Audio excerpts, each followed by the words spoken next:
The story of power, as it has unfolded across the centuries, is not a tale of sudden miracles or the flash of a single charismatic leader. It is a long river that has been charted, redirected, and sometimes dammed by thinkers who observed the currents of human ambition and tried to map them with words. In this segment, we will travel back to the ancient world, pause at the marble halls of Athens, linger in the mist-shrouded mountains of China, and then step forward to the turbulent streets of Renaissance Italy.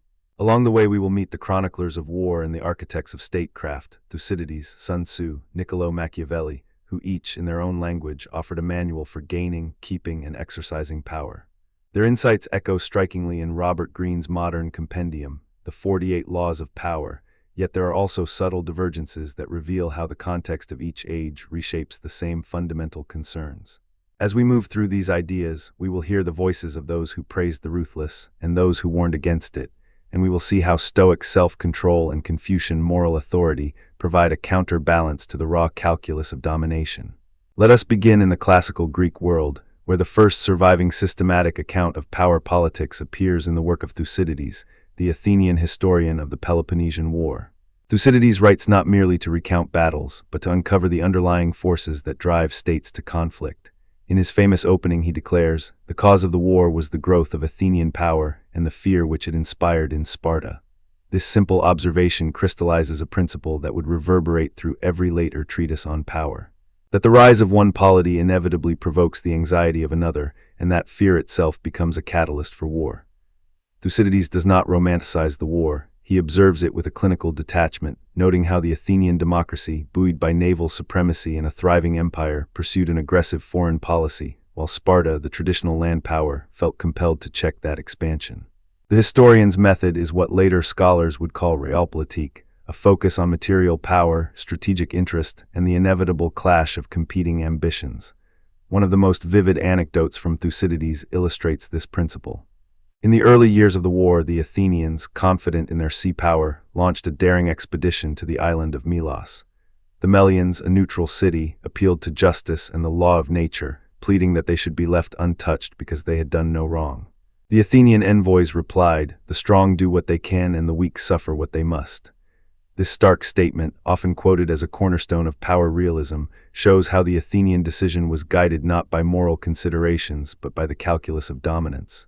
The subsequent siege and massacre of Melos became a cautionary tale for future generations, that in the arena of international politics, moral arguments often yield to the harsh arithmetic of strength. Thucydides' account also provides a second, more nuanced anecdote that reveals the fluidity of power. In the later stages of the war, after the disastrous Sicilian expedition, Athens found itself on the defensive. The Spartan commander Lysander, aided by Persian gold, built a fleet that finally broke the Athenian blockade at Aegispotami. The sudden shift in naval superiority forced Athens into a desperate peace settlement. Here, Thucydides shows that power is not static. It can be transferred through strategic alliances, financial resources, and decisive military victories. The Peloponnesian War, therefore, becomes a laboratory in which the dynamics of rise and decline, of fear and opportunism, are observed and recorded. These dynamics are precisely the kind of patterns that Greene later codifies in laws such as "never outshine the master" and "crush your enemy totally." Both Thucydides and Greene recognize that the perception of power, who is strong, who is weak, can be as decisive as the actual material capabilities. Moving eastward, we encounter another ancient strategist whose name has become synonymous with the art of war, Sun Tzu. Though his art of war is traditionally dated to the spring and autumn period of Chinese history, its principles have been applied to everything from battlefield tactics to corporate negotiations. Sun Tzu opens with a profound observation: all warfare is based on deception. This succinct statement captures a central tenet of power theory, that the appearance of strength, the manipulation of information, and the concealment of intent are essential tools for any ruler who wishes to maintain dominance. Sun Tzu's emphasis on indirect action, on winning without fighting, resonates with Greene's Law 3, conceal your intentions, and with Machiavelli's later counsel that a prince must appear merciful, faithful, humane, and religious, while being prepared to act otherwise when necessity demands. Sun Tzu also introduces the concept of shi, often translated as the strategic advantage that arises from the alignment of circumstances, morale, and positioning. He writes, "When the enemy is relaxed, make them toil. When full, starve them. When settled, make them move." The idea that a leader should shape the environment to create a favorable balance of power anticipates Greene's Law 15, crush your enemy totally, but with a different flavor.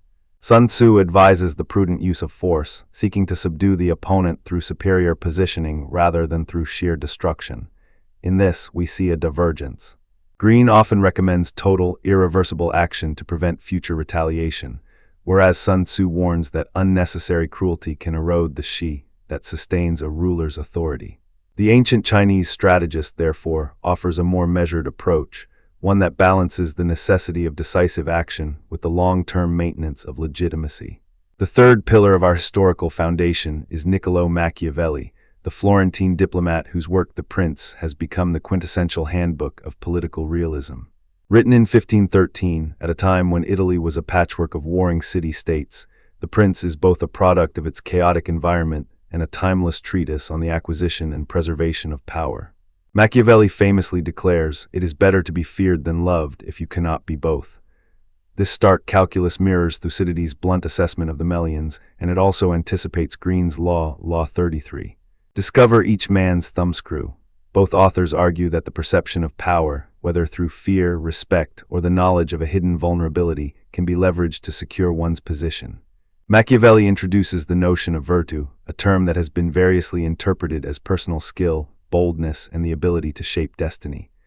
For Machiavelli, virtù is not a moral virtue in the classical sense, but a pragmatic quality that enables a ruler to respond to the ever-changing fortunes of fortuna.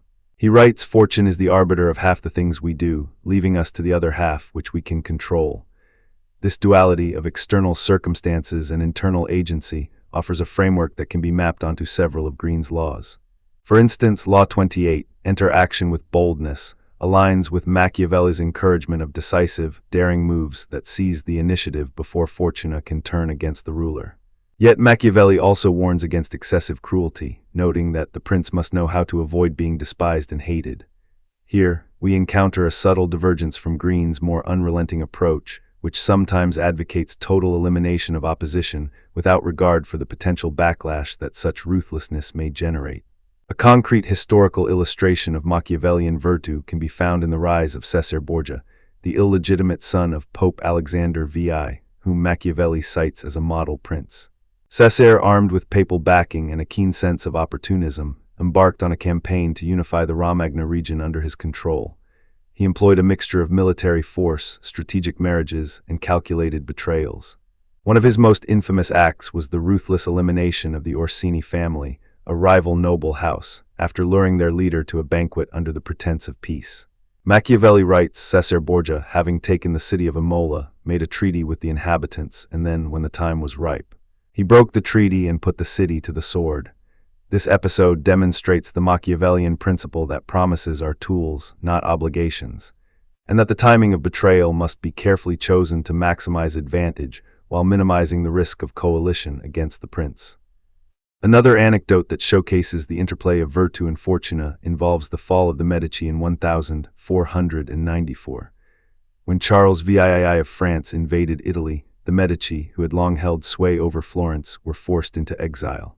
Their loss illustrates Machiavelli's warning that reliance on external support, here, the papal favor and the backing of other Italian powers, can be a fatal weakness when fortuna turns. Yet when the Medici returned to power in 1512, they did so by aligning with the Spanish army, demonstrating a renewed virtù in recognizing a new source of fortuna and adapting their strategy accordingly. This cyclical pattern of rise, fall, and resurgence is a theme that Greene also revisits in his laws concerning the importance of adaptability and the strategic use of allies. Having examined these three foundational thinkers, we can now trace how their ideas prefigure many of Greene's laws, while also noting where his synthesis departs from the original sources. Thucydides' emphasis on the inevitability of conflict when power imbalances arise aligns closely with Greene's Law 1, never outshine the master, and Law 15, crush your enemy totally, both of which caution that any perceived threat to a superior must be neutralized. However, Thucydides also records moments of diplomatic restraint, such as the brief peace of the 30 Years' Truce in 421 BC, suggesting that the wise use of power sometimes involves temporary compromise, a nuance that Greene's more aggressive prescriptions can overlook. Sun Tzu's doctrine of deception and indirect action maps directly onto Greene's Law 3, conceal your intentions, and Law 6, court attention at all costs. Yet Sun Tzu's insistence that the supreme art of war is to subdue the enemy without fighting introduces an ethical dimension that Greene does not always foreground. Sun Tzu would argue that the most powerful leader is one who can achieve his objectives while preserving the social order and minimizing loss of life. In contrast, Greene's emphasis on the unrelenting pursuit of advantage can, at times, glorify the very conflict Sun Tzu seeks to avoid. Machiavelli's virtue and his nuanced view of cruelty versus necessity provide perhaps the closest parallel to Greene's work. Both authors recognize that a ruler must sometimes act immorally to secure the state, yet both also caution that excessive cruelty can breed hatred and ultimately undermine power. Machiavelli's observation that it is better to be feared than loved if you cannot be both is echoed in Greene's Law 33, discover each man's thumbscrew, where the strategic use of fear is presented as a tool. Yet Machiavelli adds a layer of political prudence. He advises that a prince should avoid being hated, a point that Greene tempers by suggesting that one must balance intimidation with occasional generosity, an insight that aligns with the Stoic principle of self-control. Here we encounter our first counterargument, the claim that ancient treatises such as The Prince and the Art of War glorify cruelty and promote a cynical view of humanity. Critics argue that by foregrounding deception, manipulation, and the calculated use of violence, these works provide a moral vacuum that justifies any means to an end. They point to passages like Machiavelli's "The ends justify the means" and Sun Tzu's counsel that, if you know the enemy and know yourself, you need not fear the result of 100 battles, suggesting that the emphasis on strategic advantage eclipses any concern for ethical conduct. From this perspective, Greene's 48 Laws merely repackages a centuries-old doctrine of ruthless self-interest, encouraging modern readers to adopt a cold, amoral approach to personal and professional life. The second counterargument, however, offers a more charitable reading. It holds that these ancient texts are not endorsements of cruelty, but practical manuals for statecraft in volatile environments. Thucydides, for instance, does not celebrate the Athenian siege of Melos. He records it as a stark illustration of the harsh realities of power politics, thereby warning future leaders of the consequences of unchecked ambition. Sun Tzu's emphasis on winning without fighting can be seen as a call for restraint, a strategic preference for diplomacy over bloodshed. Machiavelli's Prince is often read as a satirical work, a mirror held up to the corrupt politics of his day, urging rulers to recognize the limits of idealism. In this view, the texts serve as cautionary guides that help leaders navigate the treacherous waters of human interaction, balancing the necessity of force with the need for legitimacy and stability. These opposing interpretations are not merely academic, they influence how we apply these ideas today. If we adopt the first, more cynical stance, we might use Greene's laws as a license to manipulate colleagues, to sow discord, and to pursue personal gain at any cost. If we embrace the second, more pragmatic stance, we treat the laws as tools for understanding power dynamics, for anticipating the moves of others, and for exercising influence responsibly, recognizing that the ultimate goal is not domination for its own sake, but the maintenance of order, the protection of community, and the achievement of shared objectives. To deepen our understanding, we can bring in two philosophical traditions that offer a moral counterweight to the raw calculus of power: Stoicism and Confucianism. The Stoics, especially Seneca and Marcus Aurelius, taught that self-control, reason, and virtue are the highest goods, and that external events, power, wealth, fame, are indifferent. Marcus Aurelius, himself an emperor, wrote, "The impediment to action advances the action. What stands in the way becomes the way." This perspective suggests that a ruler who masters his own passions can wield power without being enslaved by it. In a Stoic framework, the exercise of power becomes an exercise of duty, guided by rational judgment rather than personal desire. This aligns with Greene's occasional advice to play the perfect courtier by mastering one's emotions and presenting a calm, composed exterior, yet it diverges sharply from any endorsement of cruelty for its own sake. Confucian thought, meanwhile, places moral authority at the heart of legitimate power.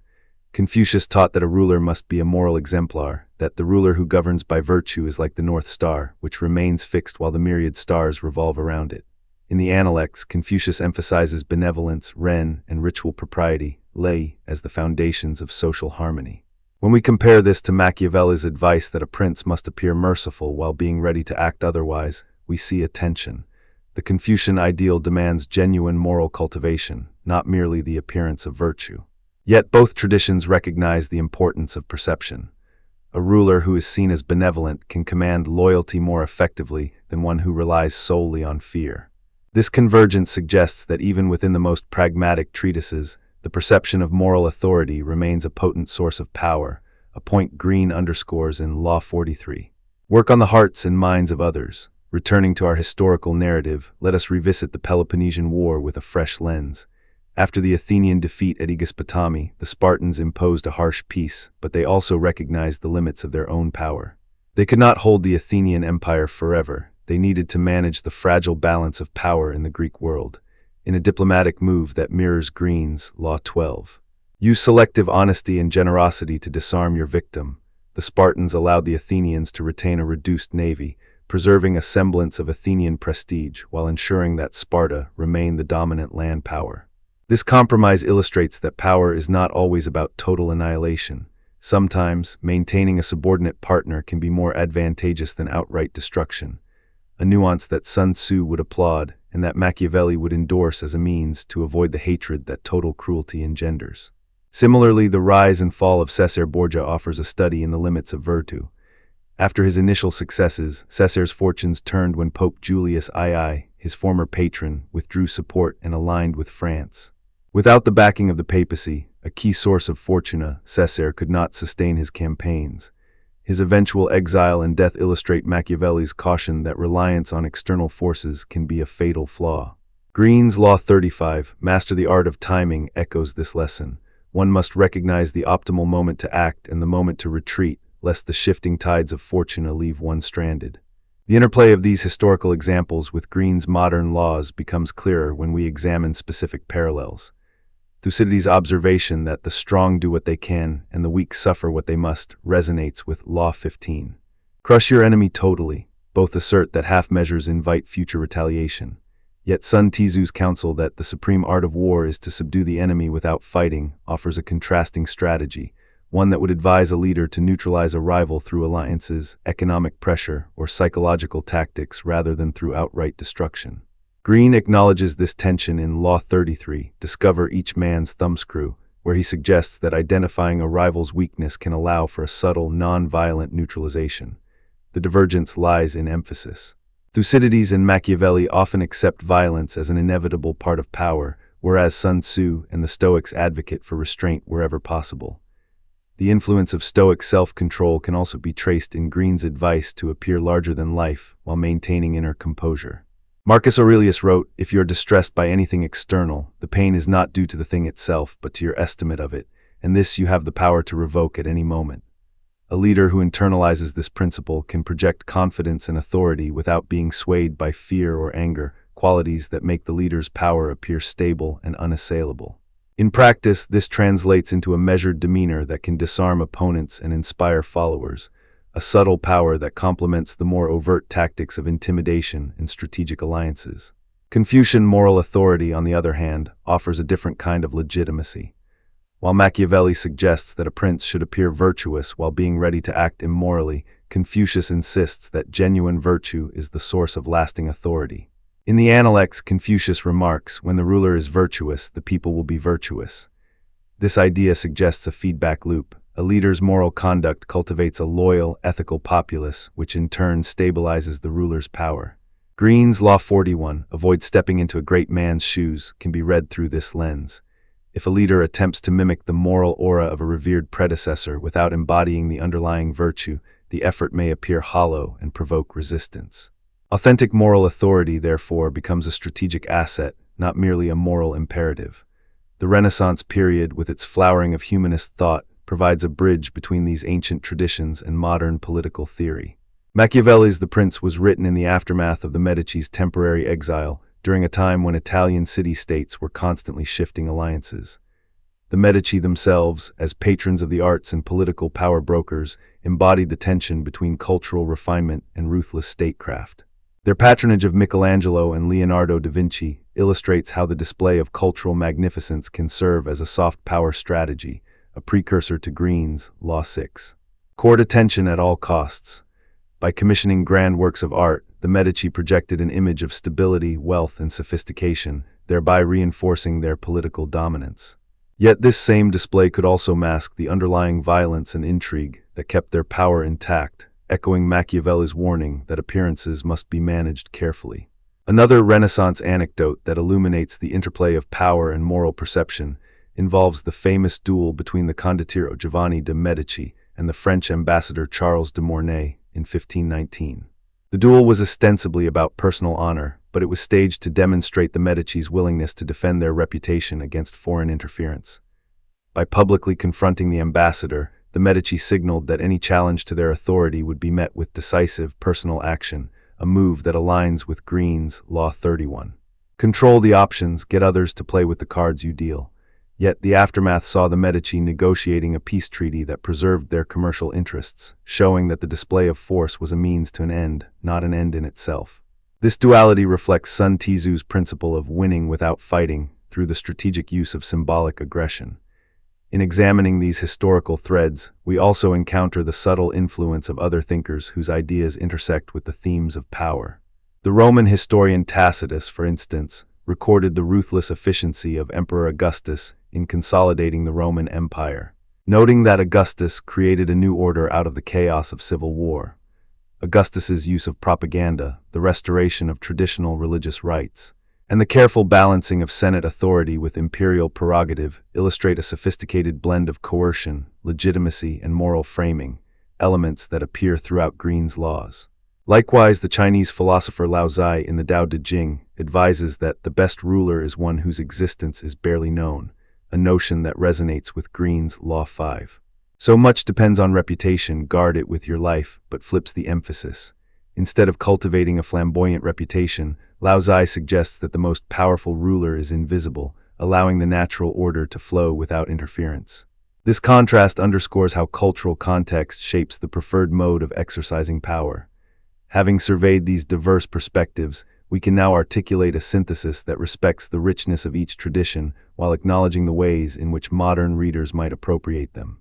The ancient treatises Thucydides, Sun Tzu, Machiavelli offer a toolbox of strategies: the calculation of fear, the art of deception, the cultivation of virtue.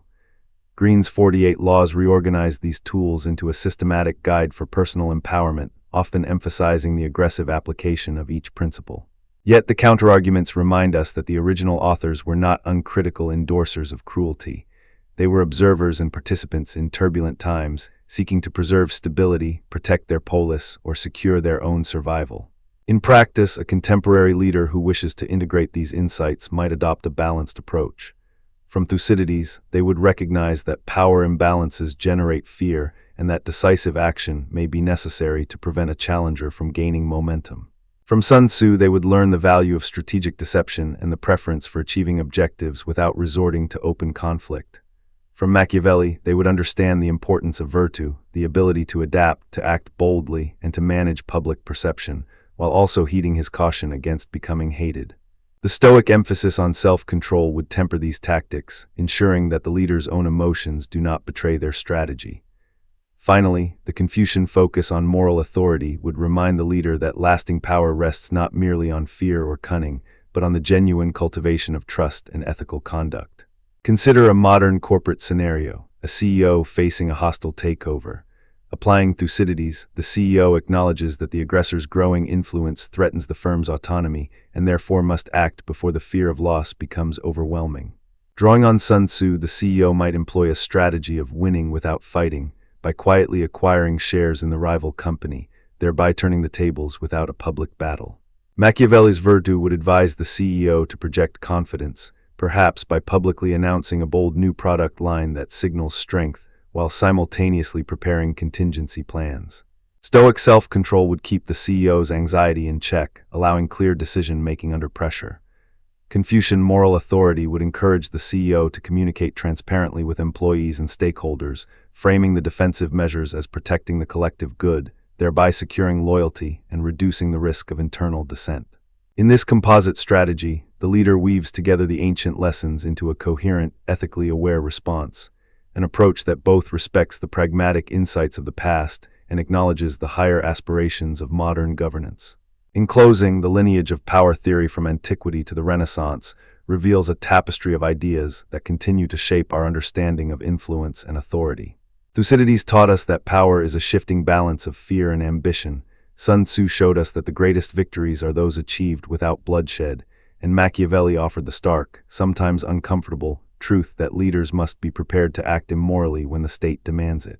Their anecdotes, whether the Athenian siege of Milos, the decisive battle at Aegispotami, the daring campaigns of Caesar Borgia, or the diplomatic maneuvering of the Medici, serve as vivid illustrations of how power can be seized, consolidated, and lost. The counterarguments that label these works as glorifications of cruelty, or alternatively as pragmatic guides to statecraft, remind us that interpretation is itself an exercise of power. By cross-referencing Stoic self-control and Confucian moral authority, we discover that the raw calculus of domination can be tempered by ethical considerations, creating a more nuanced portrait of leadership. Thus, when we watch Robert Greene distill these centuries-old insights into 48 concise laws, we are not merely witnessing a modern self-help manual. We are seeing the continuation of a conversation that began in the marble courts of Athens, traveled across the deserts of China, and blossomed in the bustling streets of Renaissance Italy. The conversation is ongoing, and each generation adds its own voice, sometimes louder, sometimes softer, but always returning to the same fundamental questions. How does one acquire power? How does one keep it? And perhaps most importantly, how does one wield it responsibly? The answers lie not in a single law or a single philosopher, but in the interplay of history, strategy, morality, and the ever-present human desire to shape the world around us. When we turn the page from the raw mechanics of power to the quiet chambers of moral philosophy, we find ourselves standing at a crossroads where ambition meets conscience, where the cold calculus of influence collides with the warm pulse of human dignity. The 48 Laws of Power, that modern grimoire of strategy compiled by Robert Greene, reads like a handbook for navigating the labyrinth of human interaction. Yet beyond the clever anecdotes and historical vignettes, each law raises a question that has haunted philosophers for millennia. Is it permissible to shape outcomes by bending, concealing, or even breaking the expectations of others? To answer that, we must first unpack the three great traditions that have attempted to answer what we ought to do: consequentialism, deontology, and virtue ethics, and then see how each interprets the tactics that Greene so meticulously catalogs. Consequentialism, in its most familiar guise, asks us to judge an action by the balance of its results. The classic formulation, often attributed to Jeremy Bentham and John Stuart Mill, holds that the rightness of an act is determined by the amount of happiness, pleasure, or utility it produces. If we apply this lens to, say, Law 21, play a sucker to catch a sucker, seem dumber than your mark, the question becomes, does the deception generate more overall benefit than harm? Imagine a corporate leader who, during a high-stakes merger, deliberately downplays the true value of a subsidiary to secure a lower purchase price. The immediate victims are the shareholders of the selling company, who receive less than they might have earned. Yet the acquiring firm argues that the deal, once completed, creates synergies that boost employment, lower consumer prices, and ultimately increase societal welfare. A consequentialist would tally those outcomes, weighing the short-term loss against the long-term gain, and might conclude that the law, when wielded with a utilitarian eye, is morally defensible. But the utilitarian calculus is never as straightforward as a simple addition of pluses and minuses. It forces us to confront the problem of predictability. How can we be sure that the projected benefits will materialize? History offers cautionary tales. Cardinal Richelieu, the chief minister of Louis XIII, famously employed the principle behind Law 31, control the options. Get others to play with the cards you deal, to engineer the French state centralization. He presented rival nobles with a choice: either submit to royal authority or face exile and confiscation. The immediate outcome was the pacification of fractious feudal powers, a move that arguably paved the way for a more unified nation-state and, in the long run, a more stable Europe. Yet the same maneuver also sowed seeds of resentment that later erupted in the French Revolution, a cataclysm that shattered the very order Richelieu had sought to preserve. The utilitarian verdict, therefore, remains contested because the same act can be seen as both a catalyst for progress and a prelude to disaster. Deontology, on the other hand, turns the gaze inward, away from consequences, and toward the intrinsic nature of the act itself. Immanuel Kant famously argued that moral law is grounded in duty and the categorical imperative: act only according to maxims that you could will to become universal law. From this perspective, deception is a violation of the very principle that rational agents must treat each other as ends in themselves, never merely as means. Law 33, discover each man's thumbscrew, instructs the practitioner to find the hidden weakness of another and exploit it. A Kantian would ask, could we will that everyone in pursuit of power systematically probes and manipulates the vulnerabilities of others?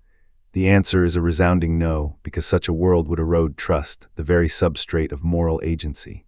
The act of using another's secret as leverage would be deemed intrinsically wrong, regardless of any beneficial outcomes that might follow. Yet even Kant's strictures encounter nuance when we consider the concept of duty to the common good. Some deontologists have argued that duties can be hierarchical, and that in certain contexts a higher duty, such as protecting the state or preserving life, might justify actions that would otherwise be prohibited. Elizabeth I, the Virgin Queen, offers a compelling historical illustration. Faced with the looming threat of the Spanish Armada, she employed Law 44, disarm and deceive your enemy, by disseminating false intelligence about the readiness of her fleet. The deception was a calculated move to buy time, allowing her navy to regroup and ultimately repel the invasion. In a deontological framework that prioritizes the duty to safeguard her realm and its subjects, the act of deception could be seen as a permissible breach of the duty to truthfulness, because it serves a higher, overriding obligation. The tension between absolute moral rules and contextual duties is a fertile ground for debate, and it reminds us that deontology is not monolithic. It contains within it a spectrum of interpretations that can either condemn or condone the tactics outlined in Greene's compendium. Virtue ethics, the third pillar of moral philosophy, invites us to ask a different question. What kind of person does this action cultivate? Rooted in the teachings of Aristotle, virtue ethics focuses on the development of character traits, courage, temperance, justice, that enable human flourishing or eudaimonia. The question becomes less about the act's external consequences or its adherence to duty, and more about whether the practice of a particular law contributes to the formation of a virtuous individual. Take Law 9, win through your actions, not through argument. Aristotle would commend the virtue of practical wisdom, or phronsis, which involves discerning the right means to achieve a noble end. If a leader uses decisive, transparent action to inspire confidence, that aligns with the virtues of courage and justice. However, if the same law is interpreted as act covertly, manipulate outcomes without accountability, it may foster vices such as deceitfulness and hubris, eroding the moral fiber of the actor. In contemporary corporate leadership, we see both sides of this dialectic playing out. Consider the case of Satya Nadella's transformation of Microsoft. When he assumed the CEO role, he embraced Law 23, concentrate your forces, by focusing the company's resources on cloud computing and artificial intelligence, while simultaneously fostering a culture of empathy and collaboration. Nadella's approach reflects a virtue-ethical commitment to the flourishing of both the organization and its employees, suggesting that the law can be exercised in a way that cultivates the virtues of prudence and generosity. Contrast this with the infamous Enron scandal, where executives employed Law 7, get others to do the work for you, but always take the credit, by delegating risky accounting practices to subordinates while presenting a facade of profitability to investors. The resulting collapse not only devastated thousands of lives but also entrenched vices of greed and dishonesty, illustrating how the same strategic principle, when divorced from virtuous intent, can produce moral ruin. Political campaigns provide another vivid arena for testing these ethical lenses. In the 2016 United States presidential election, the strategy of micro-targeting, the practice of delivering tailored messages to specific voter demographics, echoes Law 25, recreate yourself, and Law 38, think as you like but behave like others. Campaign operatives used data analytics to craft narratives that resonated with the fears and hopes of particular groups, often presenting simplified or exaggerated claims. From a consequentialist standpoint, supporters might argue that the tactic succeeded in mobilizing previously disengaged voters, thereby enhancing democratic participation. Critics, however, contend that the manipulation of emotional triggers for electoral gain undermines the integrity of the public sphere, a deontological violation of the duty to truth and respect for persons as autonomous agents. A virtue ethicist would ask whether the campaign's architects cultivated virtues such as honesty and humility, or whether they entrenched vices of deceit and pride. To deepen our understanding, let us pause and consider two modern examples that bring these abstract debates into the concrete world of everyday decision-making. The first is the practice of soft power in international relations, a term coined by Joseph Nye to describe the ability of a state to shape the preferences of others through attraction rather than coercion. When a nation invests in cultural exchange programs, promotes its language abroad, and showcases its technological innovations, it is employing a version of Law 6, court attention at all costs. but does so through the lens of admiration rather than intimidation. The ethical evaluation of soft power varies across the three traditions. A consequentialist might measure its success by the reduction of conflict and the promotion of global welfare, deeming it morally permissible or even commendable. A deontologist would scrutinize whether the attraction is based on genuine respect for autonomy or whether it subtly coerces through the allure of material benefits, potentially violating the duty to treat foreign populations as ends. A virtue ethicist would focus on the character of the state's leaders.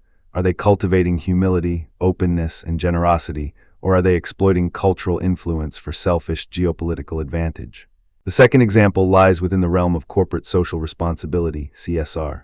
Companies increasingly adopt shared value initiatives, aligning profit motives with social good, a modern echo of Law 42, strike the shepherd and the sheep will scatter. By targeting systemic issues such as climate change, a firm can both differentiate itself in the market and contribute to planetary health. From a utilitarian perspective, if the net social benefit outweighs the costs, the strategy is ethically sound.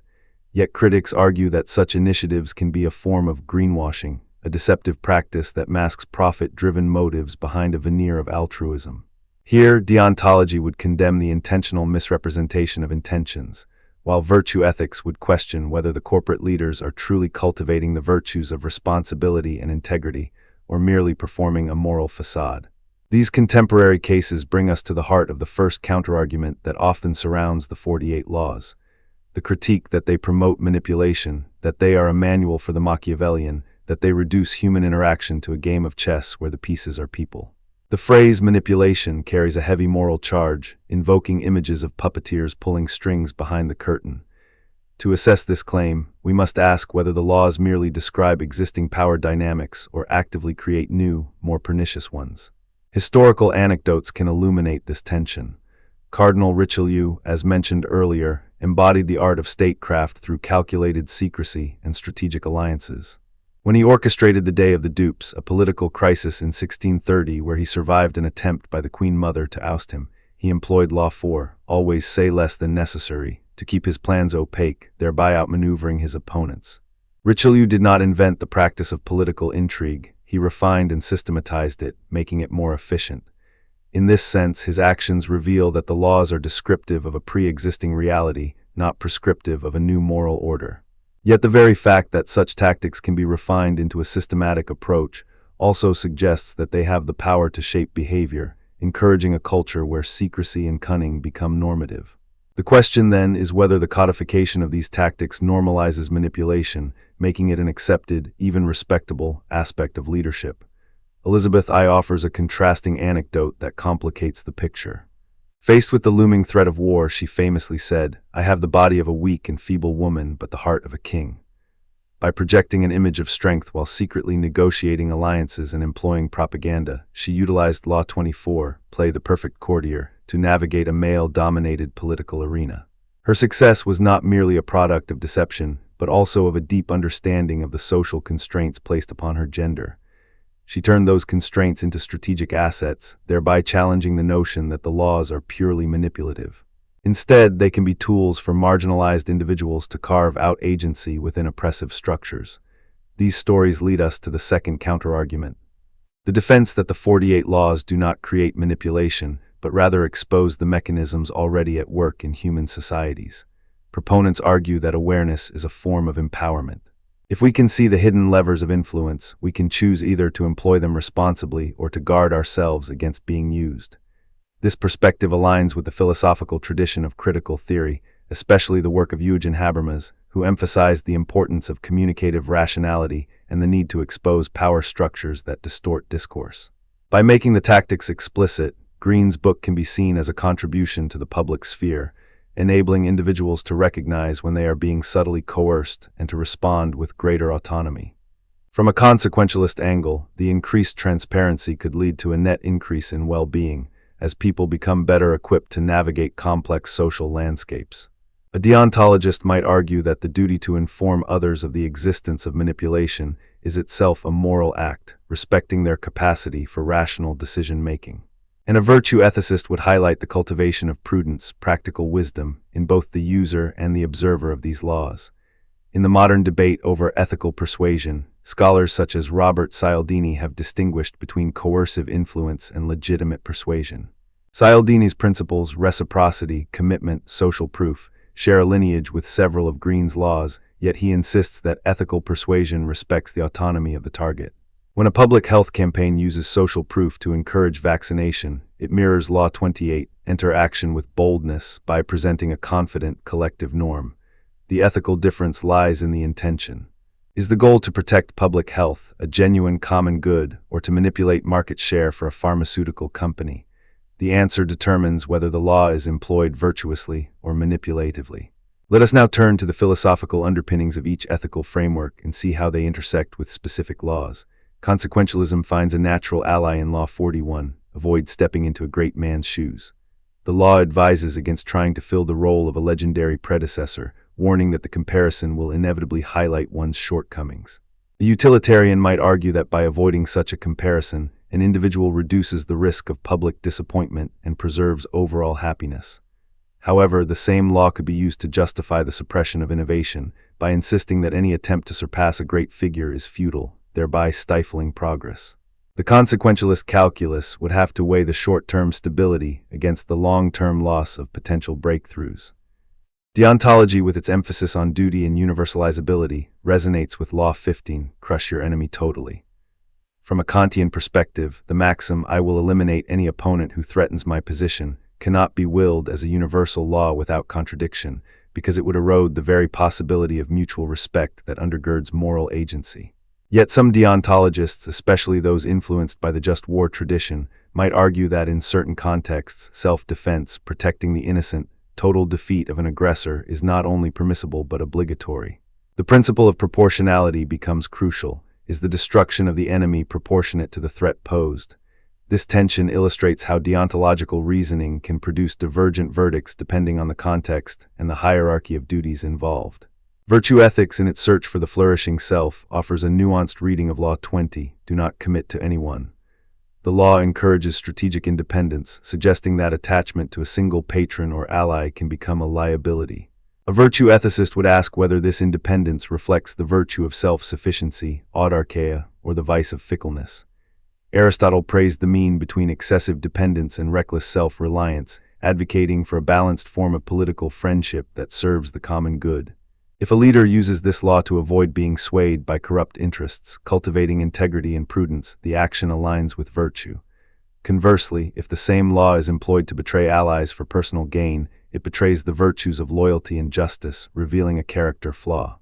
When we examine modern corporate leadership strategies through these lenses, the picture becomes even richer.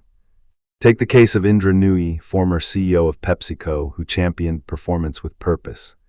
She integrated health-focused product lines while maintaining profitability, embodying Law 33, discover each man's thumbscrew, by identifying the growing consumer concern for wellness and turning it into a strategic advantage. From a consequentialist standpoint, the shift contributed to public health benefits and shareholder returns, a win-win scenario.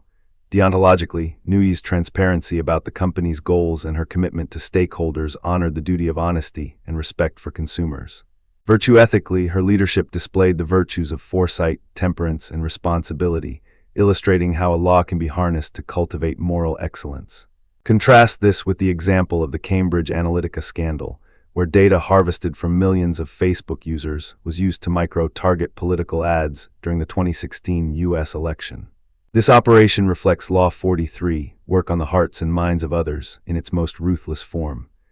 The consequentialist argument that the data-driven tactics increased political engagement is outweighed by the erosion of privacy, the manipulation of democratic processes, and the long-term damage to public trust. A deontologist would condemn the breach of the duty to respect individuals as autonomous agents, noting that the covert extraction and exploitation of personal data violates the categorical imperative. From a virtue ethics perspective, the actors displayed a deficit of integrity and humility, prioritizing short-term influence over the cultivation of a trustworthy character. The ethical discourse surrounding soft power adds another layer of complexity. Soft power operates through attraction and co-optation rather than coercion, yet it still involves shaping perceptions and preferences.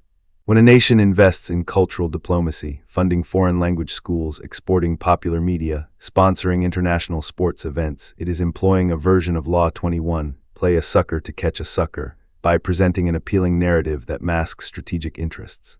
The utilitarian might argue that soft power reduces the likelihood of conflict, thereby enhancing global welfare. Yet critics point out that such cultural exports can also serve as a subtle form of ideological imperialism, imposing a dominant worldview on vulnerable societies. A deontologist would question whether the consent of the audience is truly informed, or whether the allure of entertainment and education obscures hidden agendas. Virtue ethics would ask whether the cultural ambassador embodies the virtues of generosity and respect, or whether they become an instrument of manipulation. The philosophical conversation does not end with abstract analysis. It invites us to consider practical guidelines for navigating the ethical terrain of power. One approach is to adopt a tri-filter model, a concept popularized by Stephen Covey, which asks whether an action is legal, ethical, and in alignment with personal values. When a leader contemplates employing Law 9, win through your actions, not through argument, the tri-filter prompts them to ask, does this action comply with the law? Does it respect the dignity of those affected? Does it reflect the leader's own commitment to integrity? By integrating the three ethical lenses, the leader can evaluate not just the immediate payoff, but also the long-term impact on character, relationships, and societal norms. Another practical tool is the reflective equilibrium method, pioneered by John Rawls. This method seeks coherence between our considered moral judgments about particular cases and the broader principles that govern them. Applying reflective equilibrium to Law 36, disdain things you cannot have, we might first feel that dismissing an unattainable goal is prudent, preserving mental resources. Yet when we examine the principle of humility, we may realize that acknowledging limitations while still showing respect for the object of desire can foster a more compassionate stance. Through iterative reflection, we adjust both our intuitions about the specific law and our overarching ethical framework until they harmonize. Historical anecdotes also reveal how the interplay of power and morality can hinge on timing and context. During the 30 Years' War, the Swedish King Gustavus Adolphus employed Law 24, play the perfect courtier, by aligning himself with Protestant allies while simultaneously negotiating with Catholic powers to secure strategic footholds. His ability to navigate contradictory loyalties demonstrates how the same law can be wielded both as a tool of diplomatic finesse and as a potential source of moral compromise. In hindsight, scholars debate whether his actions accelerated peace or prolonged conflict, underscoring the difficulty of assigning a definitive moral verdict to complex geopolitical maneuvers. Similarly, in the early days of the United States, Alexander Hamilton's use of Law 6, court attention at all costs, through the publication of the Federalist Papers, sought to shape public opinion in favor of a strong central government. Hamilton's persuasive essays were not merely rhetorical flourishes, they were strategic moves designed to secure the ratification of the Constitution. From a consequentialist perspective, the success of the Constitution arguably laid the foundation for a stable, prosperous nation, justifying the use of attention-grabbing tactics. Yet a deontologist might question whether the manipulation of public sentiment, without full disclosure of the author's identities, violated the duty of transparency. Virtue ethics would examine Hamilton's motives. Was he driven by a genuine belief in the common good, or by personal ambition and a desire for power? The answer shapes our moral assessment of his tactics. These stories and analyses converge on a central insight. The moral evaluation of power tactics is rarely, if ever, a binary judgment. The same law can be a conduit for virtue in one context and a vehicle for vice in another. The ethical lens we apply, consequentialist, deontological, or virtue-oriented, illuminates different facets of the same act, much like a prism refracting light into a spectrum of colors. By holding these perspectives in tension, we develop a richer, more nuanced understanding of the moral landscape that undergirds the 48 laws of power. To bring this reflection full circle, consider a contemporary scenario that many of us may encounter. A manager in a tech startup decides whether to disclose a pending layoff to the team. Law 22, use the surrender tactic, transform weakness into power, suggests that admitting vulnerability can disarm criticism and rally support. The manager could frame the impending cuts as an unavoidable market reality, thereby preserving morale and focusing the team on innovation. From a consequentialist viewpoint, if the transparency leads to increased trust, higher productivity, and a smoother transition, the outcome may be justified. Deontologically, however, the duty to be truthful may compel the manager to disclose the exact numbers and timelines, even if doing so creates short-term anxiety. Virtue ethics would ask whether the manager's choice reflects honesty, courage, and compassion, or whether it masks cowardice behind a calculated narrative. In the realm of political campaigning, a modern example of Law 40, despise the free lunch, plays out in the form of no-strings-attached policy promises. Candidates often pledge sweeping reforms without detailing funding mechanisms, banking on the allure of immediate benefit. If the promised policies later require austerity measures that harm the most vulnerable, the consequentialist calculus turns grim, as the initial happiness is outweighed by subsequent suffering. Deontologically, the omission of crucial information violates the duty of candor owed to the electorate. From a virtue ethics stance, the politician's character is called into question. Does the willingness to withhold essential facts betray a lack of integrity, or is it a pragmatic adaptation to the constraints of political persuasion? These examples demonstrate that the 48 laws do not exist in a moral vacuum. Each law interacts with the ethical frameworks that shape our judgments, and each application can be scrutinized through the lenses of outcomes, duties, and character. The debate over whether the laws promote manipulation or merely illuminate existing dynamics is, at its core, a debate about the role of intention versus effect, about the balance between power and responsibility.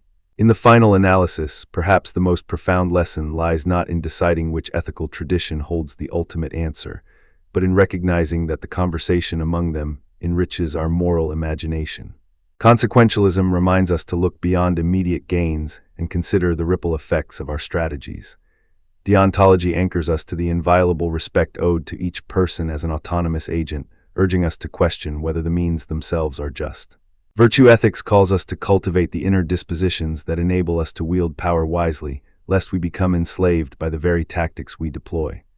When we internalize this triad of perspectives, the 48 laws of power transform from a mere checklist of manipulative maneuvers into a complex map of ethical terrain. They become a set of signposts that ask us to pause, to reflect, to ask, what do I hope to achieve? At what cost? And most importantly, what kind of person will I become in the process? As we navigate the corridors of influence, whether in boardrooms, political arenas, or everyday relationships, let us remember that power, like any tool, is morally neutral until it is placed in the hands of a conscience.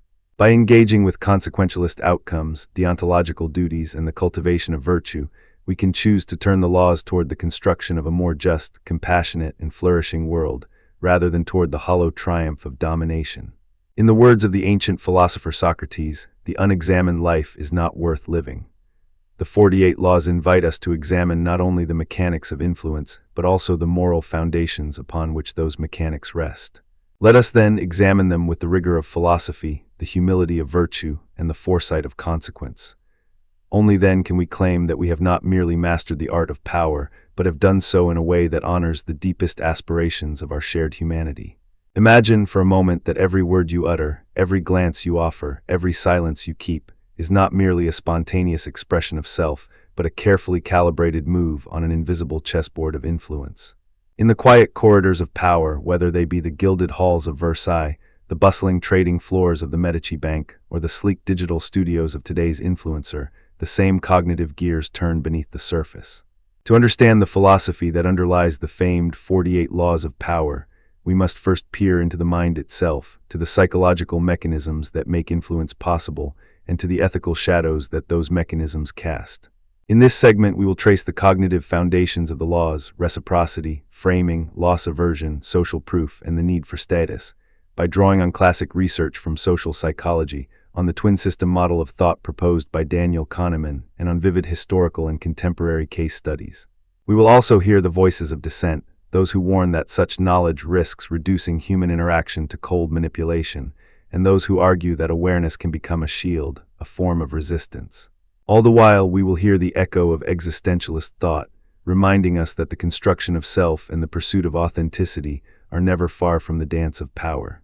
Let us begin with reciprocity, perhaps the most ancient and universal of the influence principles. The anthropologist Marcel Mauss, in his seminal work, The Gift, observed that societies across the globe are bound together by a system of give and take that creates obligations, debts, and expectations. Modern social psychologists have refined this insight into a robust empirical law. When someone does us a favor, we feel a compelling urge to return the favor, often regardless of the original intent. Robert Cialdini in Influence, The Psychology of Persuasion, describes this as the reciprocity rule, and he cites experiments in which participants who received a small favor, like a free soda, were dramatically more likely to purchase an unrelated product later. The cognitive engine behind this response is rooted in what Kahneman calls System 1, an automatic, effect-laden process that evaluates social exchanges in terms of balance and fairness. Consider the court of Louis XIV at Versailles, where the art of reciprocal gifting was elevated to a statecraft. When a noble presented a lavish jewel to the king, it was not merely an expression of devotion. It was a calculated move to secure future favors, appointments, pensions, or protection. The king, in turn, would reciprocate with titles or privileges, thereby reinforcing a network of obligations that sustained his absolute authority. The very architecture of Versailles, with its endless corridors and mirrored salons, was designed to facilitate these exchanges, ensuring that every encounter could become a moment of give and take. As the French diplomat and writer Talleyrand later observed, the court is a market of favors, where every smile is a contract. Reciprocity also finds a modern counterpart in the world of influencer marketing. When a fashion brand sends a free outfit to a popular Instagram personality, the influencer often feels an unspoken pressure to showcase that garment to their followers. The followers, in turn, experience a secondary reciprocity. The influencer's endorsement feels like a gift of information, prompting them to like, comment, or even purchase. A 2021 study by the Journal of Consumer Psychology measured this effect, finding that disclosed gifted posts generated a 23% higher click-through rate than purely paid advertisements.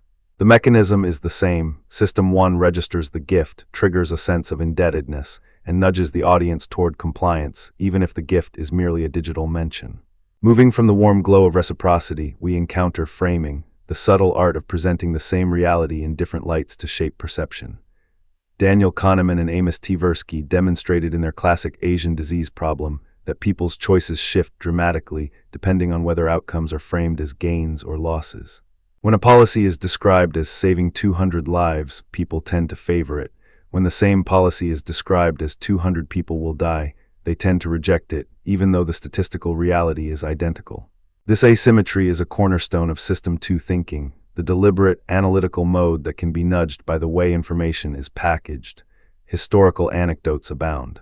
During the Medici ascendancy in 15th century Florence, the family's patronage of the arts was not merely an expression of aesthetic taste, but a strategic framing of their wealth as cultural beneficence. When Lorenzo de' Medici funded the construction of the San Lorenzo Basilica, he framed the act as a pious contribution to the city's spiritual life. Citizens, in turn, perceived the Medici not as ruthless financiers, but as benevolent custodians of Florentine heritage.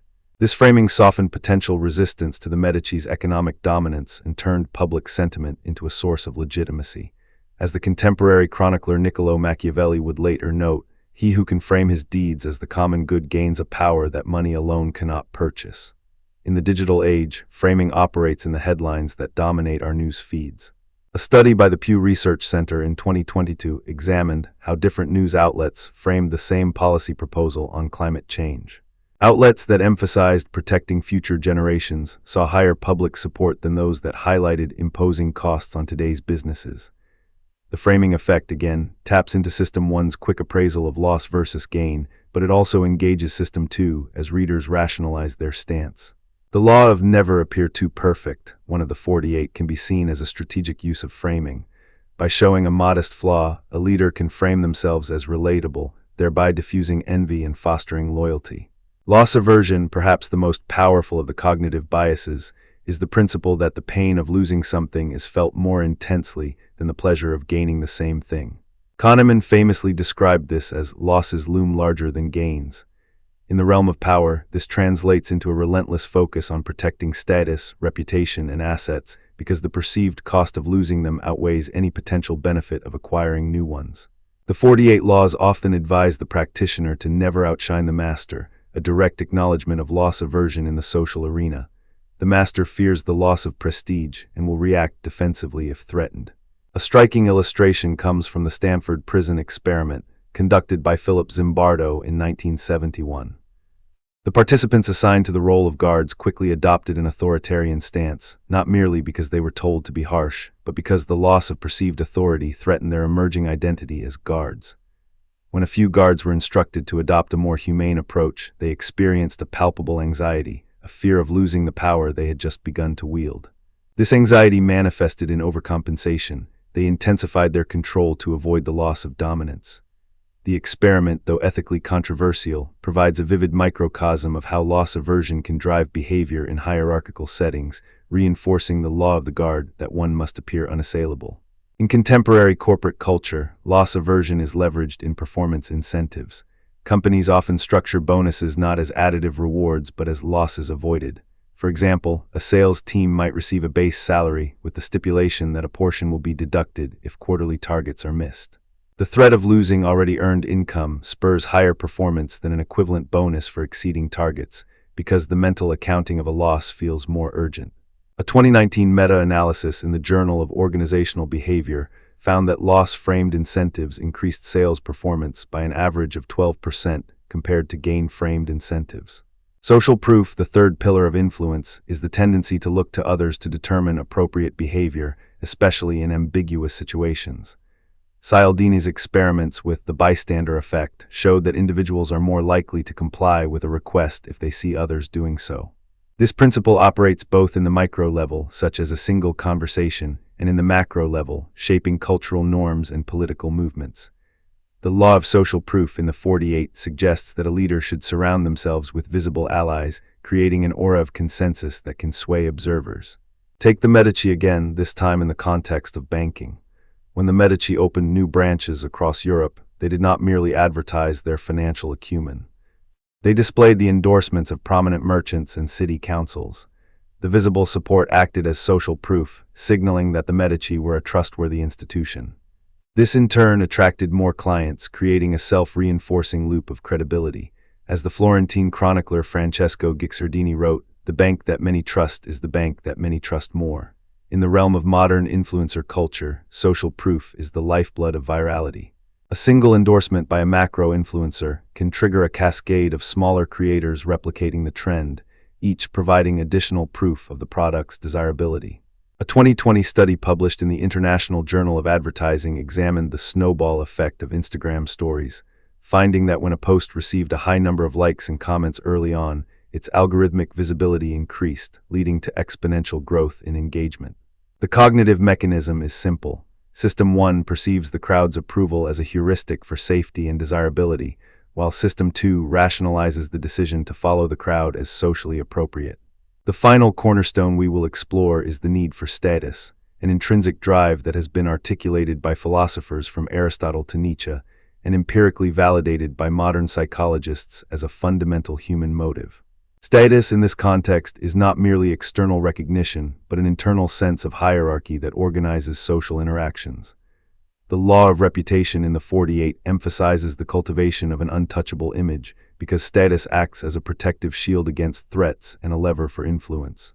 Evolutionary psychologists argue that status functions as a proxy for resource access and reproductive success. In primate societies, individuals who display dominant signals, such as a loud call or a bright plumage, receive preferential treatment. In human societies, status manifests through symbols, titles, clothing, language, and even digital metrics like follower counts. A 2018 paper in the Proceedings of the National Academy of Sciences demonstrated that participants who received a high-status label in an online game were more likely to be trusted by others, even when the label was arbitrarily assigned. The brain's reward circuitry lights up in response to status cues, reinforcing the behavior that sustains hierarchical structures. Historical anecdotes abound. At Versailles, the very architecture of the Hall of Mirrors was a stage for status display. Courtiers would line the room, each hoping to catch the king's eye, to be seen by the most powerful. The placement of a mirror, the angle of a light, even the timing of a bow, all became instruments of status signaling. The court's intricate etiquette, codified in the Memoirs of the Duchess of St. Simon, reads like a manual for status management. Never speak unless you have something of consequence. Never be the first to depart. Always let the king be the center of attention. These rules were not merely vanity. They were survival strategies in a world where a single misstep could mean exile or execution. In contemporary settings, the need for status is evident in the rise of micro-celebrity culture. Content creators on platforms like TikTok curate their personas meticulously, employing lighting, editing, and narrative arcs to project an image of success, authenticity, or expertise. The feedback loop of likes, comments, and follower counts provides immediate reinforcement, feeding the brain's dopamine system.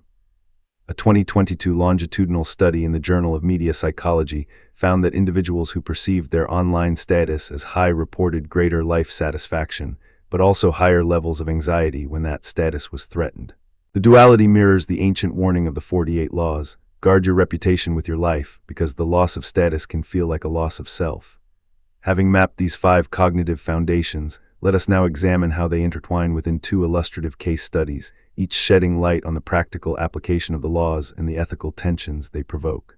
The first case study is the Stanford Prison Experiment, a laboratory simulation that, despite its brevity, offers a profound window into the mechanics of power. In August 1971, Zimbardo recruited college students to play the roles of guards and prisoners in a mock prison. The participants were randomly assigned, yet the guards quickly embraced authoritarian tactics, employing reciprocity in reverse. "If you obey me, I will treat you better," they implied, framing compliance as a path to safety. They also leveraged loss aversion, threatening the loss of privileges, such as meals or recreation, to enforce order. Social proof emerged as the guards observed one another's harshness and escalated their behavior to match the perceived group norm. Finally, the status hierarchy was cemented by the uniforms, the badge, the whistle, symbols that communicated authority without a single word. The experiment's rapid descent into cruelty illustrates the danger of reducing human interaction to manipulation. When participants internalize the cognitive levers of reciprocity, framing, loss aversion, social proof, and status, they can become instruments of oppression, often without conscious intent. Critics, such as psychologist Philip Zimbardo himself in later reflections, argue that the experiment demonstrates how easily ordinary individuals can be transformed into agents of power when the situational cues align. The ethical counterargument is that exposing these mechanisms by making them visible equips us with the knowledge to resist them. If we understand that the guards' cruelty was a product of framed authority and loss aversion threats, we can design institutions that disrupt those cues by rotating roles, by fostering transparency, by encouraging dissent. The second case study brings us to the glittering world of modern influencer marketing, a domain where the 48 laws are practiced daily, albeit in a digital guise. Imagine a rising fashion influencer, Maya, who has amassed 500,000 followers on Instagram. A luxury brand approaches her with a partnership. They will send her a limited edition handbag, and in return, she will post a photo wearing it. Maya's decision hinges on several cognitive calculations. Reciprocity whispers that she owes the brand a post. Framing suggests that by presenting the handbag as a gift rather than a paid endorsement, her audience perceives authenticity, increasing trust. Loss aversion nudges Maya to post quickly, fearing that if she delays, the hype may fade and the opportunity is lost. Social proof amplifies the effect. When Maya's followers see the post, they interpret the brand's endorsement as a signal that the product is desirable, prompting them to purchase. Finally, Maya's status is at stake. A successful collaboration can elevate her from micro-influencer to macro-influencer, opening doors to larger contracts. From a critical perspective, this scenario raises the question: are we witnessing a sophisticated dance of influence or a calculated manipulation of consumer autonomy? Some scholars, like media ethicist Dr. Emily West, argue that influencer marketing blurs the line between genuine recommendation and covert persuasion, thereby eroding informed consent. Others, such as behavioral economist Dan Ariely, contend that awareness of these mechanisms empowers consumers. If a viewer recognizes the reciprocity and framing at play, they can engage System 2 deliberately, questioning the value of the product rather than passively following the social proof cue. In this sense, the knowledge of the cognitive foundations becomes a form of resistance, aligning with the existentialist call for authenticity. Existentialist philosophers, particularly Jean-Paul Sartre and Simone de Beauvoir, warned against the bad faith of allowing external structures to define oneself. Sartre's famous dictum, "existence precedes essence," insists that we are not bound by predetermined roles, we must create our own values. Yet the very act of employing the 48 laws can be seen as a form of self-construction, an intentional shaping of one's identity in the world. The tension lies in whether this construction is authentic or merely a performance dictated by the cognitive levers of influence. Beauvoir, in The Ethics of Ambiguity, suggests that freedom is exercised through the recognition of others as subjects, not objects. When we manipulate through reciprocity, framing, or loss aversion, we risk treating others as mere means, a violation of authentic freedom.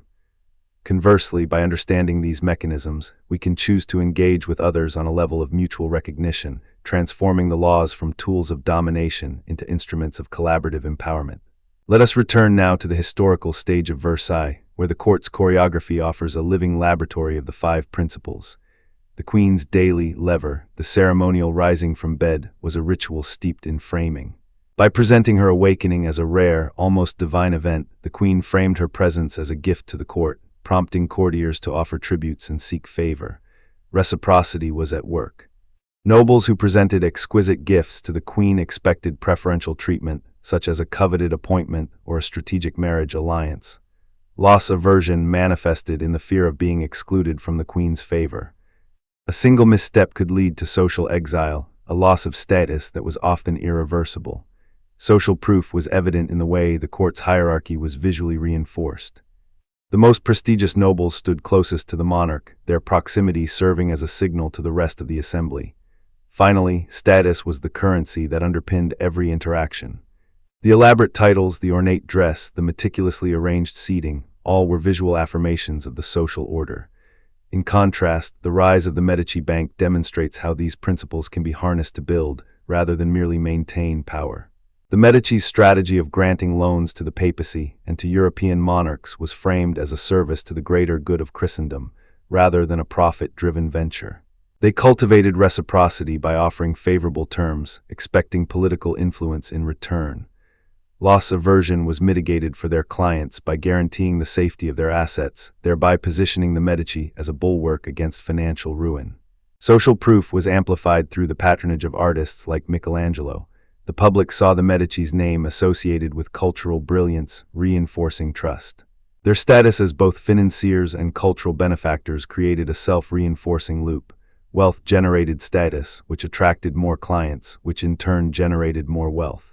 As Machiavelli later wrote in The Prince, the wise prince must know how to make use of the people's desire for honor and the fear of loss, a sentiment that resonates across centuries. Having examined these vivid examples, it is essential to address the counterarguments that surround the application of the 48 laws and their psychological underpinnings. One line of critique contends that reducing human interaction to a set of manipulable levers dehumanizes the relational fabric of society. The philosopher Erich Fromm, in The Art of Loving, warned that the capacity to love is rooted in the ability to see the other as a separate, autonomous being. When influence is reduced to calculated reciprocity, framing, or loss aversion, the relational depth is replaced by a transactional calculus, eroding empathy and authentic connection.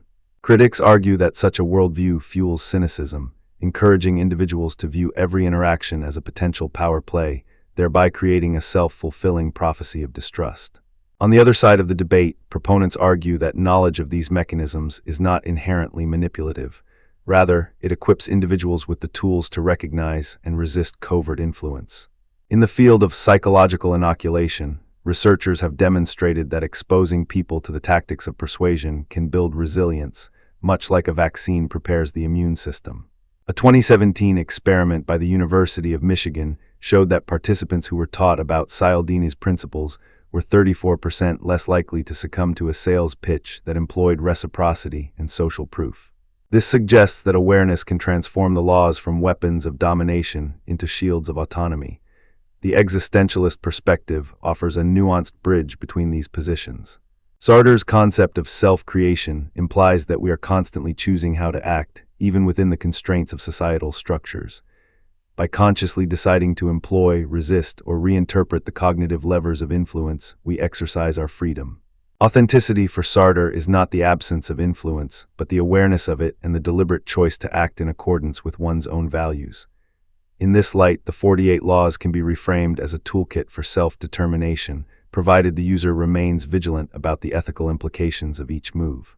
To further illuminate this point, consider an analogy drawn from music. A skilled pianist knows the scales, the chords, the dynamics. These are the technical foundations, akin to the cognitive principles we have discussed. Yet the beauty of a performance lies not in the mere execution of notes, but in the intentional phrasing, the emotional nuance, the choice of tempo. Similarly, the laws of power provide the scales. The musician's artistry is the ethical and authentic application of those scales in a way that resonates with humanity rather than reduces it to mechanical repetition. Let us now synthesize the insights we have gathered, weaving together the strands of research, history, and philosophy into a coherent understanding of how the cognitive foundations of influence shape the practice of power. First, reciprocity reminds us that human beings are wired to balance social accounts. This creates a perpetual loop of give and take that can be harnessed for mutual benefit or exploited for coercion. Second, framing demonstrates that the same reality can be perceived in dramatically different ways, depending on the narrative lens we apply. The ethical responsibility lies in choosing frames that enlighten rather than deceive. Third, loss aversion reveals a deep-seated fear of deprivation, a fear that can motivate protective strategies or aggressive tactics aimed at preserving status. Fourth, social proof shows that we are social animals who look to the crowd for cues. Leveraging this can amplify positive movements or, conversely, spread harmful misinformation. Finally, the need for status underscores the hierarchical nature of human societies, a drive that can be channeled toward constructive leadership or toward domination. When these principles intersect, they generate the complex dance of power that the 48 Laws attempt to codify. In Versailles, the interplay of reciprocity, gifts to the king, framing the monarch as a benevolent father, loss aversion, fear of exile, social proof, the visible hierarchy, and status, titles and honors created a self-sustaining system of authority. In the Medici Bank, the same principles were orchestrated to build an empire of finance and culture. In the Stanford prison experiment, the rapid emergence of authoritarian behavior illustrates how these mechanisms can manifest spontaneously under certain conditions. In modern influencer marketing, the same levers are digitized, amplified, and quantified, showing that the psychological foundations are timeless, even as their mediums evolve. What then is the practical takeaway for the viewer of this video, for the student of philosophy, for the leader seeking to navigate the labyrinth of influence? First, cultivate self-awareness. Recognize when you are being framed, when a request is cloaked in reciprocity, when a loss is being emphasized to prompt a hasty decision. Engage system 2 deliberately, pause, reflect, question. Second, practice ethical framing. Choose narratives that illuminate truth rather than obscure it. When you present a policy, for instance, frame it in terms of collective well-being, not merely personal gain, thereby aligning with the greater good. Third, mitigate loss aversion by reframing potential losses as opportunities for growth. In negotiations, emphasize what can be gained by avoiding a loss rather than threatening the loss itself. Fourth, harness social proof responsibly.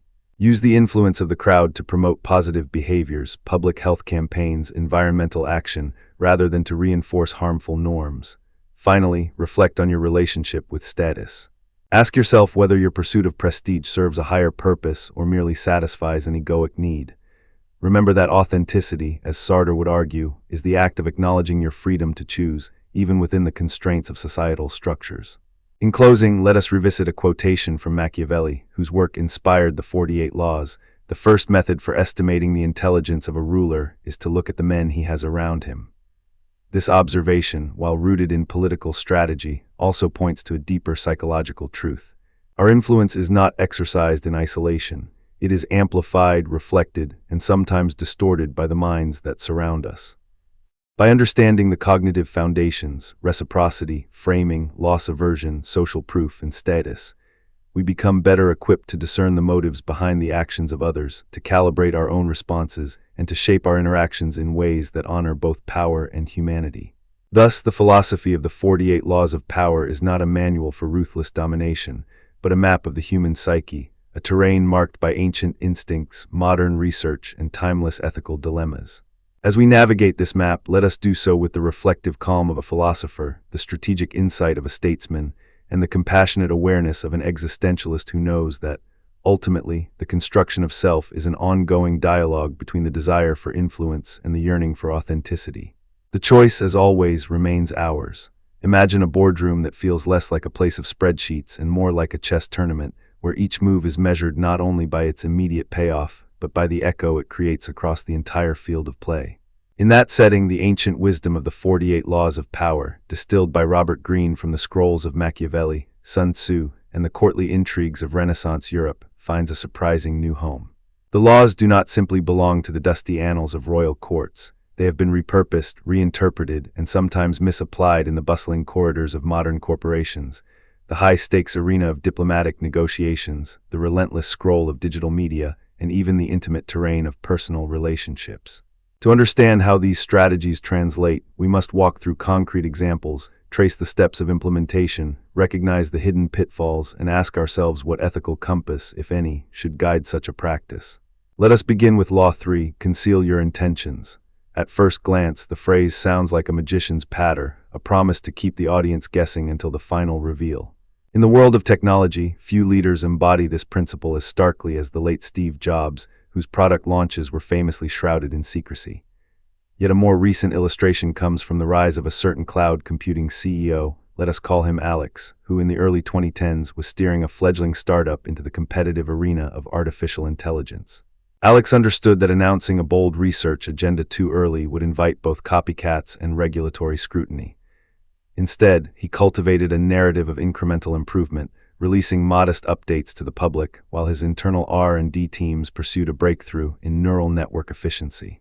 When the breakthrough finally emerged, a proprietary architecture that cut training costs by 30%, Alex announced it as a surprise, catching rivals off guard and securing a wave of new contracts. In his own words, recorded in an internal memo later leaked to the press, Alex wrote, "The greatest advantage lies not in what you reveal, but in what you keep hidden until the moment you choose to unveil it." This mirrors Sun Tzu's counsel from The Art of War. All warfare is based on deception. The practical steps Alex followed can be distilled into 3 phases. First, he conducted a closed-door audit of all ongoing projects, identifying which ones could confer a strategic edge if concealed.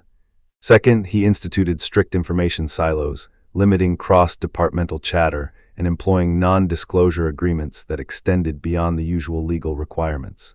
Third, he crafted a public communications calendar that deliberately lagged behind internal milestones, allowing the company to control the narrative timing. Each step, however, carried its own risk. Over-secrecy can breed internal mistrust. Employees may feel alienated if they are barred from sharing their work, leading to attrition. Moreover, the legal landscape around insider information has tightened, especially in jurisdictions with stringent securities regulations. To mitigate these dangers, Alex instituted an ethical oversight committee, composed of senior engineers, legal counsel, and an external ethicist, tasked with reviewing each concealment decision against a set of criteria. Does the secrecy protect competitive advantage without compromising market fairness? Does it respect the rights of shareholders to be informed? By embedding such safeguards, the company navigated the thin line between strategic concealment and unethical deception. Contrast this with a political campaign that embraced Law 6, court attention at all costs. In the 2016 presidential race, a campaign team, let us call them the Horizon Team, made a calculated decision to dominate the media cycle through a series of provocative stunts. One of their most memorable moves was the deliberate release of a controversial advertisement that juxtaposed a beloved national symbol with a polarizing policy proposal. The ad sparked outrage, debate, and relentless coverage across television, print, and social platforms. The campaign's chief strategist, Maria, later explained, "We knew the message would be polarizing, but the objective was to force the electorate to confront the issue, to make the conversation impossible to ignore." The strategy aligns directly with Greene's description of Law 6. Make your presence felt, never be ignored. By flooding the public sphere with a striking image, the campaign ensured that their policy agenda remained front and center, even if the tone of the discourse turned hostile. Implementing Law 6 in a political context requires a careful choreography of media assets, timing, and audience segmentation. First, the campaign must identify a core narrative that is both emotionally resonant and sufficiently contentious to break through the noise. Second, it must allocate resources to multiple channels, television spots, viral videos, influencer partnerships, to ensure the message saturates the information ecosystem. Third, it must prepare a rapid response team to manage backlash, turning criticism into additional exposure rather than a liability. However, the pitfalls are equally pronounced. An over-reliance on shock can erode credibility. Voters may perceive the campaign as manipulative or sensationalist. Moreover, the ethical dimension becomes stark when the attention-seeking tactics involve misinformation or exploit deeply held social divisions. In the Horizon Team's case, the ad was later scrutinized for using a doctored image, prompting a wave of fact-checking that temporarily tarnished the campaign's reputation. To counterbalance this, some political consultants now embed a truth audit step into their planning process, where each attention-grabbing element is vetted by an independent fact-checking body before release. This approach attempts to preserve the law's strategic thrust while respecting the democratic imperative for honest discourse. The translation of these ancient laws into modern arenas does not stop at business and politics. In diplomatic relations, for example, Law 15, crush your enemy totally, has been reinterpreted as secure a decisive advantage that leaves no room for retaliation. The 2015 negotiations over a trans-Pacific trade agreement illustrate this shift. One of the smaller signatory nations, let's call it Pacifica, leveraged its unique position as the sole exporter of a critical mineral used in renewable energy technologies. By threatening to withhold supply unless the larger bloc granted favorable tariff concessions, Pacifica forced a settlement that not only secured immediate economic benefits but also embedded a long-term strategic partnership. The move mirrors the Nash equilibrium concept in game theory. Both parties arrive at a stable outcome where deviation would result in a worse payoff for each. Yet, unlike the zero-sum interpretation of crushing an enemy, the diplomatic application seeks a mutually beneficial equilibrium while still ensuring that the opponent's capacity to undermine the agreement is neutralized. In the realm of digital media, Law 33, discover each man's thumbscrew, finds a modern expression in the algorithmic personalization of content. Social platforms constantly analyze user data to uncover the emotional triggers that keep users engaged. A notable case is the rise of a short-form video app that, through relentless A/B testing, identified that users respond most strongly to content that blends humor with a sense of urgency. By engineering a thumbscrew into the user experience, short, looping videos that end with a call to action, the platform amplified its growth exponentially. The company's chief product officer, in an interview, remarked, "We didn't just discover what people liked. We discovered what made them tick, and we built that into the very architecture of the app." This mirrors the strategic insight of Machiavelli's prince, who advised rulers to know the hearts and minds of the people as a means of maintaining power. Yet the deployment of such psychological levers raises profound ethical questions. When a platform designs its interface to exploit a user's susceptibility to dopamine spikes, does it cross the line from strategic influence into manipulation? Critics argue that the 48 laws, when applied to digital ecosystems, become tools for predatory behavior, eroding user autonomy. Proponents counter that the same principles have always been part of human interaction, only the medium has changed. To navigate this tension, some companies have adopted ethical design frameworks, wherein each new feature undergoes a review for potential harm, informed consent, and long-term user well-being. The framework often references the principle of proportionality from just war theory, asking whether the strategic gain justifies the psychological cost. Historical anecdotes provide a sobering reminder of the consequences when the laws are misapplied or when their dark side is ignored. The collapse of Enron in the early 2000s serves as a cautionary tale of Law 12, use selective honesty and generosity to disarm your victim. Enron's executives, in a series of public statements, painted the company as an innovator championing transparency and employee welfare. They donated generously to community projects, earning public goodwill. Behind the scenes, however, they employed complex accounting tricks to hide debt, creating an illusion of financial health. When the deception unraveled, the fallout was catastrophic. Shareholders lost billions, thousands of employees saw their retirement savings evaporate, and the public's trust in corporate governance was severely damaged. The Enron saga illustrates how selective honesty can be weaponized, and how the eventual exposure of such tactics can lead to a rapid loss of legitimacy, a loss that game theorists would describe as a breakdown of trust equilibrium, where the expected payoff of cooperation collapses, prompting a shift toward defensive strategies by all market participants. Conversely, the strategic branding of Apple under the stewardship of Steve Jobs offers an example of Law 5, so much depends on reputation, guard it with your life. Jobs understood that a brand is more than a logo. It is a narrative that shapes consumer perception and market dynamics. By meticulously curating product launches, controlling the retail experience, and cultivating a mythos around design perfection, Apple built a reputation that allowed it to command premium pricing and foster intense customer loyalty. In a 1999 interview with Businessweek, Jobs famously said, "Your work is going to fill a large part of your life, and the only way to be truly satisfied is to do what you believe is great work." This statement, while personal, also serves as a strategic declaration. The company's reputation rests on the authenticity of its vision. The result was a self-reinforcing cycle. High expectations led to high performance, which in turn reinforced the reputation, creating a Nash equilibrium where competitors found it costly to challenge Apple's market position directly. The Apple case demonstrates that when a law is applied with integrity and aligned with a broader mission, it can produce sustainable power without resorting to coercion. Now, let us turn to the practical implementation steps that any organization, be it a startup, a diplomatic corps, or a personal brand, might follow to harness these laws responsibly. The first step is an audit of existing power structures. Map out who holds influence, what resources they control, and how information flows. This mirrors the strategic mapping in game theory, where players identify payoffs and strategies before engaging in a game. Second, select the laws that align with your objectives, but do so through a lens of ethical proportionality. For instance, if your goal is to negotiate a partnership, Law 2, never put too much trust in friends, learn how to use enemies, might suggest you consider collaborating with a former competitor to leverage complementary strengths. However, you must assess whether the partnership respects mutual autonomy and does not exploit hidden vulnerabilities. Third, design a pilot and experiment in a low-stakes environment to test the chosen strategy.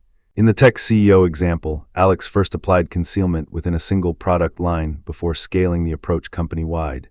This iterative testing reduces the risk of large-scale backlash. Potential pitfalls often arise from overgeneralization.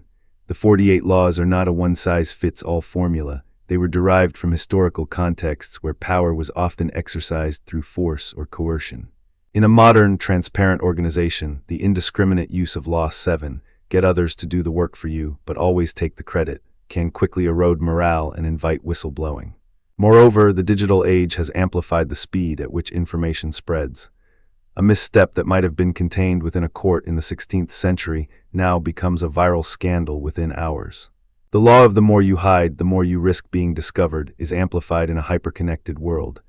To safeguard against this, many firms now employ reputation risk dashboards, real-time monitoring tools that flag potential leaks, sentiment shifts, and emerging narratives. By coupling these dashboards with a clear escalation protocol, organizations can respond swiftly, turning potential crises into opportunities for controlled transparency. A modern twist on Law 35, master the art of timing. Ethical safeguards are not merely optional add-ons. They are integral to the sustainable application of power. One approach is to adopt a principle-based decision matrix, where each strategic move is evaluated against criteria such as respect for autonomy, fairness, and long-term societal impact. This matrix can be informed by philosophical traditions beyond Machiavelli.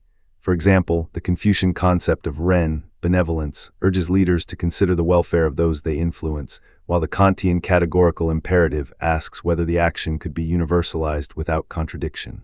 By integrating these moral lenses, an organization can calibrate the intensity of each law's application, ensuring that the pursuit of power does not become a pursuit of domination. Let us revisit the counterargument that the 48 laws are obsolete in an age that prizes transparency, openness, and collaborative innovation.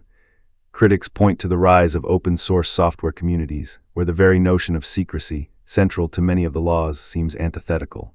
In such ecosystems, the value is generated through shared knowledge, and power is diffused rather than concentrated. However, a closer examination reveals that even within these collaborative spaces, power dynamics persist, albeit in more subtle forms. The concept of maintaining a fork, where a developer holds the authority to diverge a project, can be seen as a modern incarnation of Law 3, where the intention to steer the project in a new direction is concealed until a critical mass of support is gathered. Moreover, the reputation of a maintainer akin to Law 5 remains a crucial asset that determines whose contributions are accepted. In this sense, the laws adapt not by disappearing, but by reshaping their expressions to fit new mediums. Conversely, proponents argue that the laws have evolved precisely because they are rooted in fundamental aspects of human behavior, competition, cooperation, fear, desire, that transcend any particular era.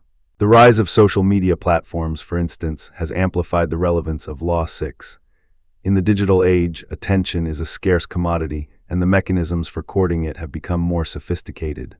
Influencers today practice attention hacking by employing viral challenges, meme culture, and strategic controversy. Their success can be modeled through the prisoner's dilemma. Each influencer decides whether to cooperate by supporting a trending hashtag or defect by hijacking it for personal gain. If most cooperate, the trend flourishes and all benefit. If one defects, they may gain a temporary surge in visibility, but the overall trust in the ecosystem erodes, leading to a less effective platform for all. Understanding these dynamics helps us see that the 48 laws are not static edicts, but a toolbox that can be calibrated to the payoff matrices of contemporary interactions. To illustrate further, consider two additional examples that demonstrate the nuanced application of the laws. The first involves a multinational pharmaceutical firm that, during the rollout of a groundbreaking vaccine, employed Law 22, use the surrender tactic. Transform weakness into power. Early clinical trials revealed a minor side effect that threatened to derail public confidence. Rather than suppress the information, the company's communications team publicly acknowledged the issue, framed it as a sign of rigorous monitoring, and highlighted the steps taken to mitigate it. By surrendering the narrative of flawless perfection, the firm transformed a potential weakness into a demonstration of transparency and responsibility, ultimately bolstering trust and accelerating vaccine adoption. The second example comes from the world of esports, where a team manager used Law 27, play on people's need to believe, to create a cult-like following. By crafting a compelling origin story, players from underprivileged neighborhoods rising through sheer determination, the manager fostered a fan base that identified deeply with the team's narrative. Merchandise sales surged, sponsors flocked, and the team's market value multiplied, all because the emotional belief of the audience was harnessed strategically. Both cases show how the laws can be reframed to align with ethical storytelling rather than manipulation. When we cross-reference these strategic moves with game theory, the connections become strikingly clear. Take Law 1, never outshine the master. In a corporate hierarchy, a mid-level manager who consistently outperforms his superior may trigger a zero-sum perception, prompting the boss to engage in defensive tactics, akin to a chicken game where each player threatens to withdraw. By deliberately allowing the superior to take credit for certain achievements, while subtly guiding the direction of projects, the manager ensures a cooperative equilibrium where both parties receive a positive payoff. Similarly, Law 16, use absence to increase respect and honor, mirrors the concept of strategic scarcity in economics. By limiting one's availability, a leader can increase perceived value, much like a seller who withholds inventory to drive up price. The optimal timing of such absences can be modeled using a mixed strategy Nash equilibrium, where the probability of showing up or withdrawing is calibrated to keep competitors guessing. Yet no strategic framework is immune to failure. The downfall of Enron, as mentioned earlier, illustrates how an over-reliance on deception, combining Law 3, Law 12, and Law 33, can create a fragile house of cards. Once the hidden financial structures were exposed, the company's reputation, the very asset it had guarded so fiercely, collapsed. In contrast, the sustained success of Apple shows how aligning power tactics with a coherent vision and genuine product excellence can create a virtuous cycle of influence. The Apple story also demonstrates the importance of feedback loops, a concept from cybernetics, where each successful product reinforces the brand narrative, which in turn fuels consumer expectations and drives future innovation. This loop can be interpreted as a positive reinforcement equilibrium, where the system self-stabilizes around a high power state. In personal relationships, the 48 laws can be both a guide and a warning. Law 9, win through your actions, never through argument, suggests that demonstrating competence and reliability often yields more lasting influence than verbal persuasion.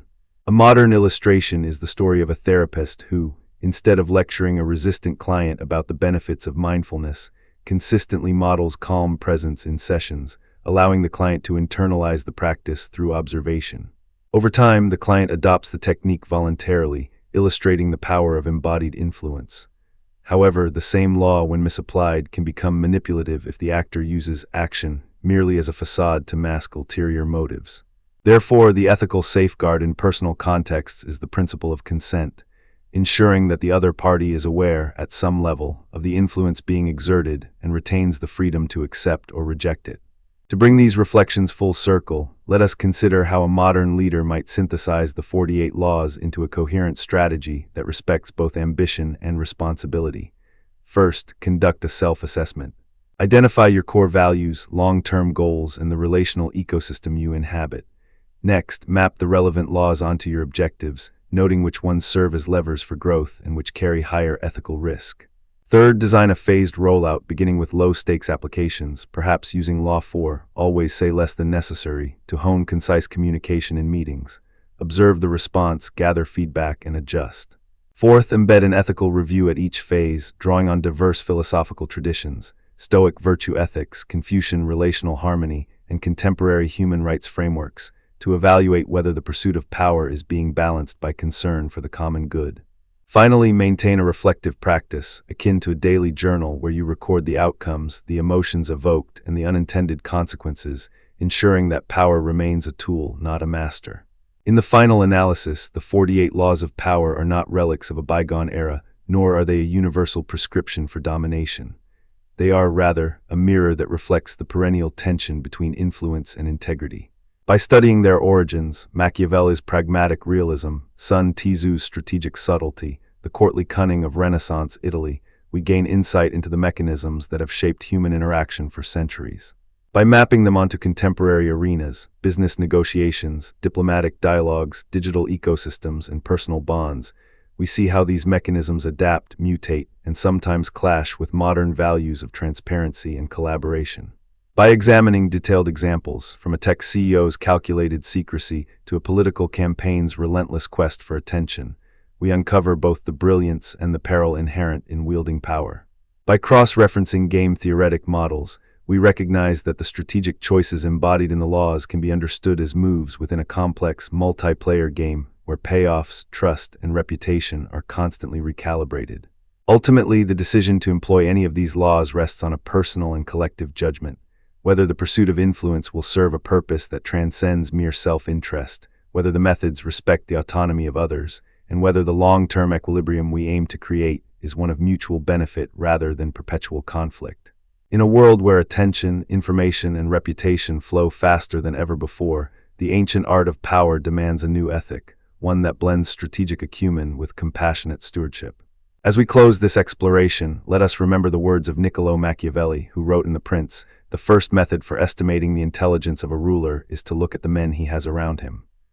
May we, as thinkers, leaders, and citizens, choose wisely the companions we keep, the strategies we adopt, and the legacies we leave behind. When we turn our gaze to the world today, we see a landscape reshaped by an unprecedented flow of information, by algorithms that whisper to us in the language of data, and by networks that no longer sit neatly within the borders of any single nation. In this environment, the ancient dance of power, its acquisition, its maintenance, its subtle betrayals, takes on new steps, new rhythms, new stakes. The 48 Laws of Power, compiled by Robert Greene, have long served as a modern manual for navigating the corridors of influence. Yet, as we stand in a post-truth age, we must ask ourselves, do these laws still hold sway, or have they been eclipsed by the very technologies that now map our desires and our fears?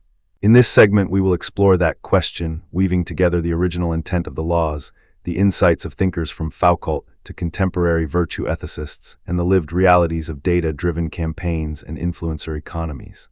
We will pause at each turn, consider counter-arguments, and imagine possible futures where power is both democratized and amplified by the tools we have created. Let us begin with a brief reminder of where the 48 Laws find their intellectual lineage. Greene draws heavily from the Machiavellian tradition, from Sun Tzu's Art of War, from the courtly treatises of the Renaissance, and from the stark realism of Karl von Clausewitz. The central premise is that power is a game of perception, of timing, of strategic restraint. It is, in Greene's own words, the art of winning without being seen. This resonates with the early modern notion that the ends justify the means, yet it also carries a cautionary tone. Power, when exercised without moral compass, can become a corrosive force. In the centuries since those original texts, philosophers such as Michel Foucault have deepened our understanding of power as diffuse, as embedded in discourses, institutions, and technologies. Foucault's concept of technologies of the self suggests that individuals are not merely subjects of external power structures. They also shape themselves through practices that align with or resist those structures.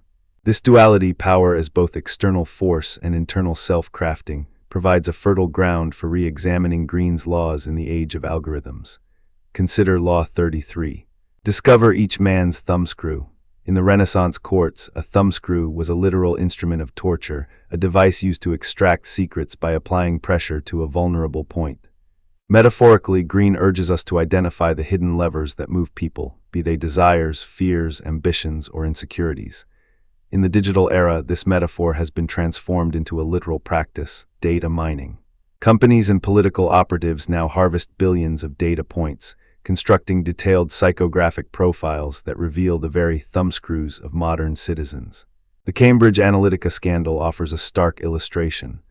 By harvesting Facebook data from millions of users without consent, the firm built psychological models that could predict and influence voter behavior. In the words of former Cambridge Analytica director Alexander Nix, we have the ability to target the right message to the right person at the right time. This is Law 33 enacted at scale, where the thumbscrew is a data point, a click, a like, a pattern of browsing that can be leveraged to sway opinions, purchase decisions, or even civic engagement. Yet the story does not end with manipulation. There is a flip side, a counter-argument that the democratization of data could also democratize power. The same tools that enable targeted political persuasion can be used by grassroots movements to mobilize supporters, to coordinate protests, to amplify marginalized voices. Think of the Arab Spring, where social media platforms allowed citizens to bypass state-controlled media and organize collective action. Or the more recent surge of decentralized autonomous organizations, DAOs, where blockchain technology enables participants to vote, allocate resources, and enforce rules without a central authority. In these scenarios, the thumbscrew becomes a shared vulnerability, the reliance on a network that can be disrupted, the dependence on code that can be forked. The power dynamics shift from a single manipulator to a collective of participants, each holding a piece of the lever. To probe these tensions, let us imagine two forward-looking scenarios. In the first, imagine an AI-mediated negotiation between a multinational corporation and a labor union. The AI, trained on thousands of past bargaining agreements, can predict the optimal concessions that satisfy both parties while preserving profitability. It can read the emotional tone of each side, adjusting its language to appeal to the thumbscrew of each negotiator, perhaps the union leader's deep commitment to worker safety or the CEO's desire for market dominance. The AI acts as an invisible arbiter, a modern embodiment of Law 33, but now the thumbscrew is not a personal secret but a pattern extracted from years of data. The participants may feel a sense of relief. No longer must they wrestle with the anxiety of human misinterpretation, but they also surrender a degree of agency. Do they trust the algorithmic judgment? Do they become complicit in a system that reduces human nuance to statistical probability? Here, the 48 laws intersect with contemporary virtue ethics debates. Is it virtuous to delegate moral decisions to an algorithm, or does this abdication erode the cultivation of practical wisdom, phronses, that Aristotle prized? In the second scenario, picture a grassroots movement that harnesses power law dynamics to amplify its message. The movement begins as a small, loosely organized group on a platform like Mastodon, where each node can broadcast to its followers. As the message resonates, a few influential nodes, perhaps a well-known activist, a popular podcaster, or a charismatic community organizer, share it, creating a cascade effect that follows a power law distribution. A few nodes generate the majority of reach, while many contribute modestly. The movement deliberately avoids hierarchical leadership, instead employing rotating facilitators who embody Law 24, play the perfect courtier, by showing deference to the collective while subtly guiding discourse. In this configuration, the traditional law of never outshine the master is inverted. The master is the decentralized network itself, and the aim is to avoid eclipsing the platform's egalitarian ethos. Yet the risk remains that the same power law dynamics can concentrate influence in the hands of a few, mirroring the very hierarchies the movement seeks to dismantle. This tension mirrors Foucault's warning that power is everywhere.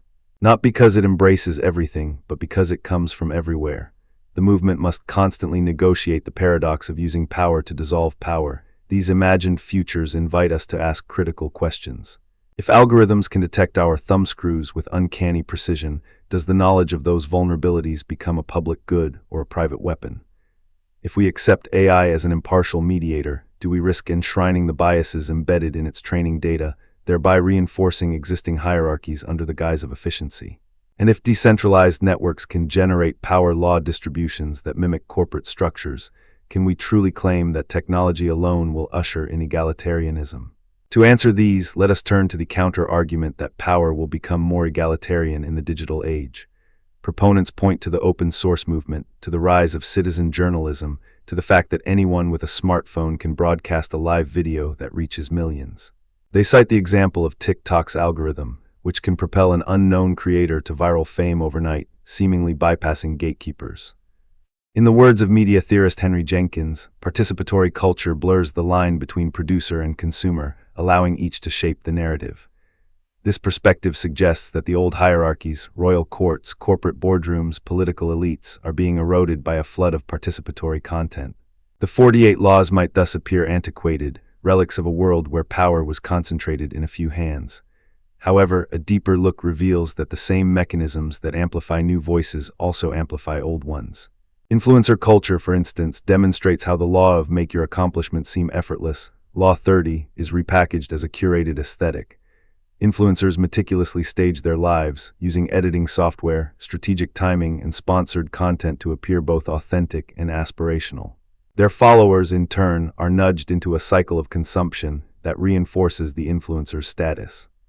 The power is not in the platform itself, but in the ability to monetize attention, a modern form of the law of the master's shadow, where the influencer becomes a master of perception and the audience becomes the obedient servant, unknowingly playing the role of the courtier. The platform's algorithm, designed to maximize engagement, becomes the invisible hand that enforces these laws. Echoing Greene's warning that the best revenge is massive success, Law 35 now manifests as a relentless pursuit of likes and followers. The Cambridge Analytica episode further illustrates how data can be weaponized to reinforce existing power structures. By targeting swing voters with tailored political ads, the firm effectively recreated the courtly intrigue of Renaissance Italy in the digital sphere. The targeted messages exploited emotional vulnerabilities, fear of immigration, hope for economic security, turning personal anxieties into political capital. In a 2018 Senate hearing, former Facebook CEO Mark Zuckerberg testified that the data we collect can be used to understand people better than they understand themselves. This admission underscores a central tension. The same data that could empower individuals to make informed choices also grants unprecedented leverage to those who control the data pipelines. The law of use selective honesty and generosity to disarm your victim, Law 24, is enacted not through a whispered compliment, but through a well-timed, data-driven advertisement that appears to be a benevolent offer while subtly guiding behavior. To navigate these complexities, we must bring in post-structuralist critiques, particularly Foucault's notion of technologies of the self. Foucault argued that individuals engage in practices that shape their own subjectivity through confession, discipline, or self-surveillance. In the age of social media, the self-surveillance is literal. We monitor our own feeds, count our likes, curate our stories, and internalize the metrics of approval. This self-discipline aligns with Law 27, play on people's need to believe to create a cult-like following. The platform itself becomes a confessional space where each post is both a revelation and a performance. Users, in seeking validation, adopt the very mechanisms of power that Greene describes, thereby becoming both the wielders and the subjects of influence. As Foucault wrote, power is exercised rather than possessed, and in the digital realm, power is exercised through the constant feedback loop of data, algorithm, and self-presentation. Contemporary virtue ethics scholars, such as Philippa Foot and Alasdair MacIntyre, remind us that the cultivation of moral character is essential for navigating power responsibly. They argue that virtues like humility, courage, and justice are not merely personal traits but social practices that shape institutions. Applying this lens to the 48 laws, we might ask, which laws promote virtuous behavior and which encourage manipulation? Law 1, never outshine the master, can be read as a call for humility, yet it can also be weaponized to suppress talent. Law 15, crush your enemy totally, is starkly at odds with the virtue of temperance. The tension between strategic effectiveness and moral virtue becomes acute when we consider AI systems that lack an internal moral compass. If an algorithm follows Law 33 with ruthless efficiency, does it embody a virtue of prudence, or does it merely execute a cold calculation? The answer may lie in the design choices of the programmers. Are they embedding ethical constraints, or are they simply optimizing for engagement? Let us now turn to historical anecdotes that illuminate how power has been exercised across epochs and how those lessons reverberate today. In the court of Louis XIV, the Sun King famously employed the art of mise en scene to reinforce his absolute authority. He staged elaborate ballets at Versailles, where courtiers were required to perform precise movements, reinforcing the hierarchy through ritual. This is an early example of Law 24, play the perfect courtier, where participants internalize the expectations of the sovereign, thereby sustaining his power without overt coercion. Fast forward to the early 20th century, when the Soviet Union under Stalin used mass propaganda to construct a cult of personality. The state's control over media allowed it to discover each man's thumbscrew on a national scale, shaping citizens' identities through relentless repetition of slogans and images. Both cases illustrate how the manipulation of perception, whether through art or propaganda, remains a core strategy of power, now translated into the algorithms that curate our news feeds. A more recent anecdote comes from the 2016 U.S. presidential election, where the Trump campaign leveraged micro-targeted ads on Facebook to exploit the thumbscrews of specific demographic groups. A study by the University of Cambridge found that certain ads were shown only to users who expressed anxiety about immigration, while others emphasized economic optimism to those concerned about job security. The campaign's strategy mirrors Law 32, play to people's fantasies, but with a precision that was previously unimaginable. The result was a polarized electorate, where the resonance of the message was amplified by algorithmic reinforcement, creating echo chambers that insulated voters from opposing viewpoints. This phenomenon underscores the warning that technology can magnify existing hierarchies. The campaign's ability to target specific vulnerabilities amplified the influence of a single political actor far beyond traditional media limits. In contrast, consider the 2020 Black Lives Matter protests, which were coordinated through decentralized networks of activists using encrypted messaging apps and social media hashtags. The movement's success lay not in a single charismatic leader, but in a distributed power structure that allowed rapid information flow and adaptive tactics.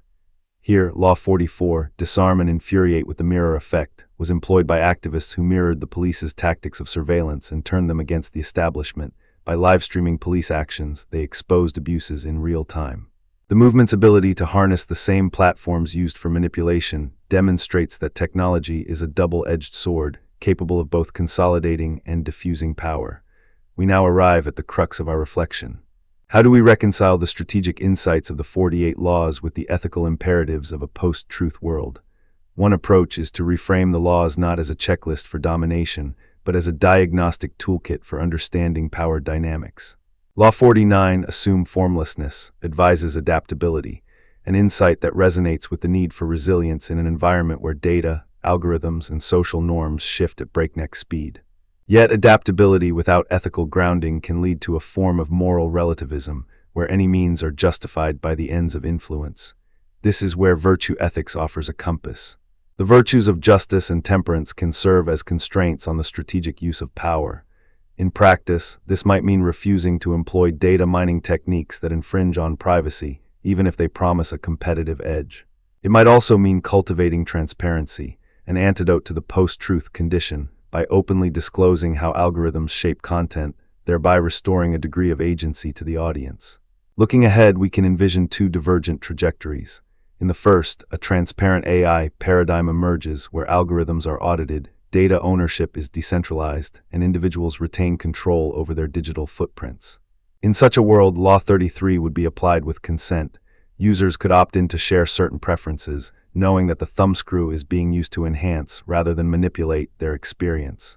Negotiations, marketing, and even political discourse would be guided by algorithms that respect privacy and fairness, turning the law into a tool for mutual benefit rather than covert exploitation.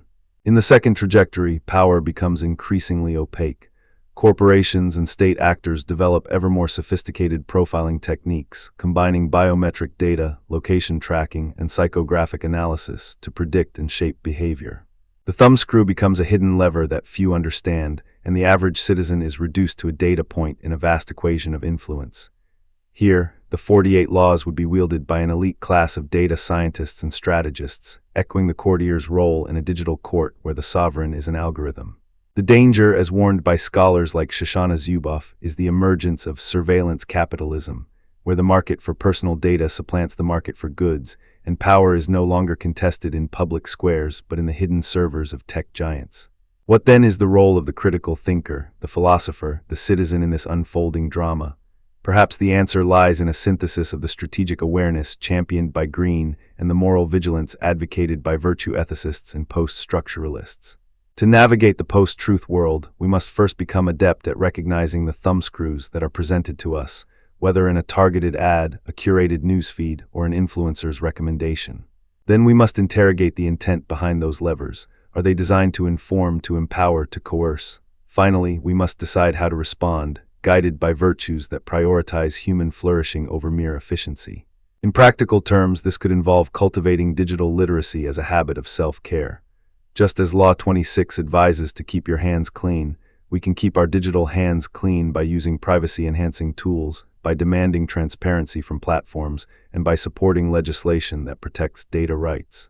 It also means fostering communities that practice collective humility, where power is shared and decisions are made through deliberative processes rather than top-down edicts. In such communities, the law of never put too much trust in friends, learn how to use enemies, Law 24, could be reinterpreted as a reminder to maintain healthy skepticism, even toward allies, ensuring that power remains accountable. Let us close by revisiting a quote from Foucault that captures the paradox of our age: where there is power, there is resistance. In the digital realm, resistance takes many forms: open-source projects that challenge proprietary algorithms, citizen journalism that exposes hidden manipulations, and grassroots movements that harness the same power law dynamics to amplify marginalized voices. The 48 Laws remind us that power is both a game and a structure, that it can be studied, anticipated, and, if wielded responsibly, redirected toward the common good. As we move forward, the critical question remains: will we allow the algorithms to discover our thumbscrews and use them to tighten their grip, or will we reclaim the agency to shape the very tools that define our world? The answer will depend not only on the technology we build, but on the ethical frameworks we choose to embed within them. In the end, the reflection we offer is not a verdict, but an invitation to think, to question, to act. The 48 Laws have survived because they capture timeless aspects of human interaction. Yet, like any tool, they can be sharpened or dulled by the context in which they are applied. In a post-truth world, where information overload threatens to drown nuance, where AI can both mediate and manipulate, where decentralized networks can both empower and entrench hierarchies, we stand at a crossroads. By engaging with the laws critically, by cross-referencing the insights of Foucault, by grounding our actions in virtue, we may chart a path where power serves not as a weapon of domination, but as a catalyst for collective flourishing. The future of power is not predetermined. It is a narrative we are still writing, one that demands both strategic insight and moral imagination. Let us write it wisely.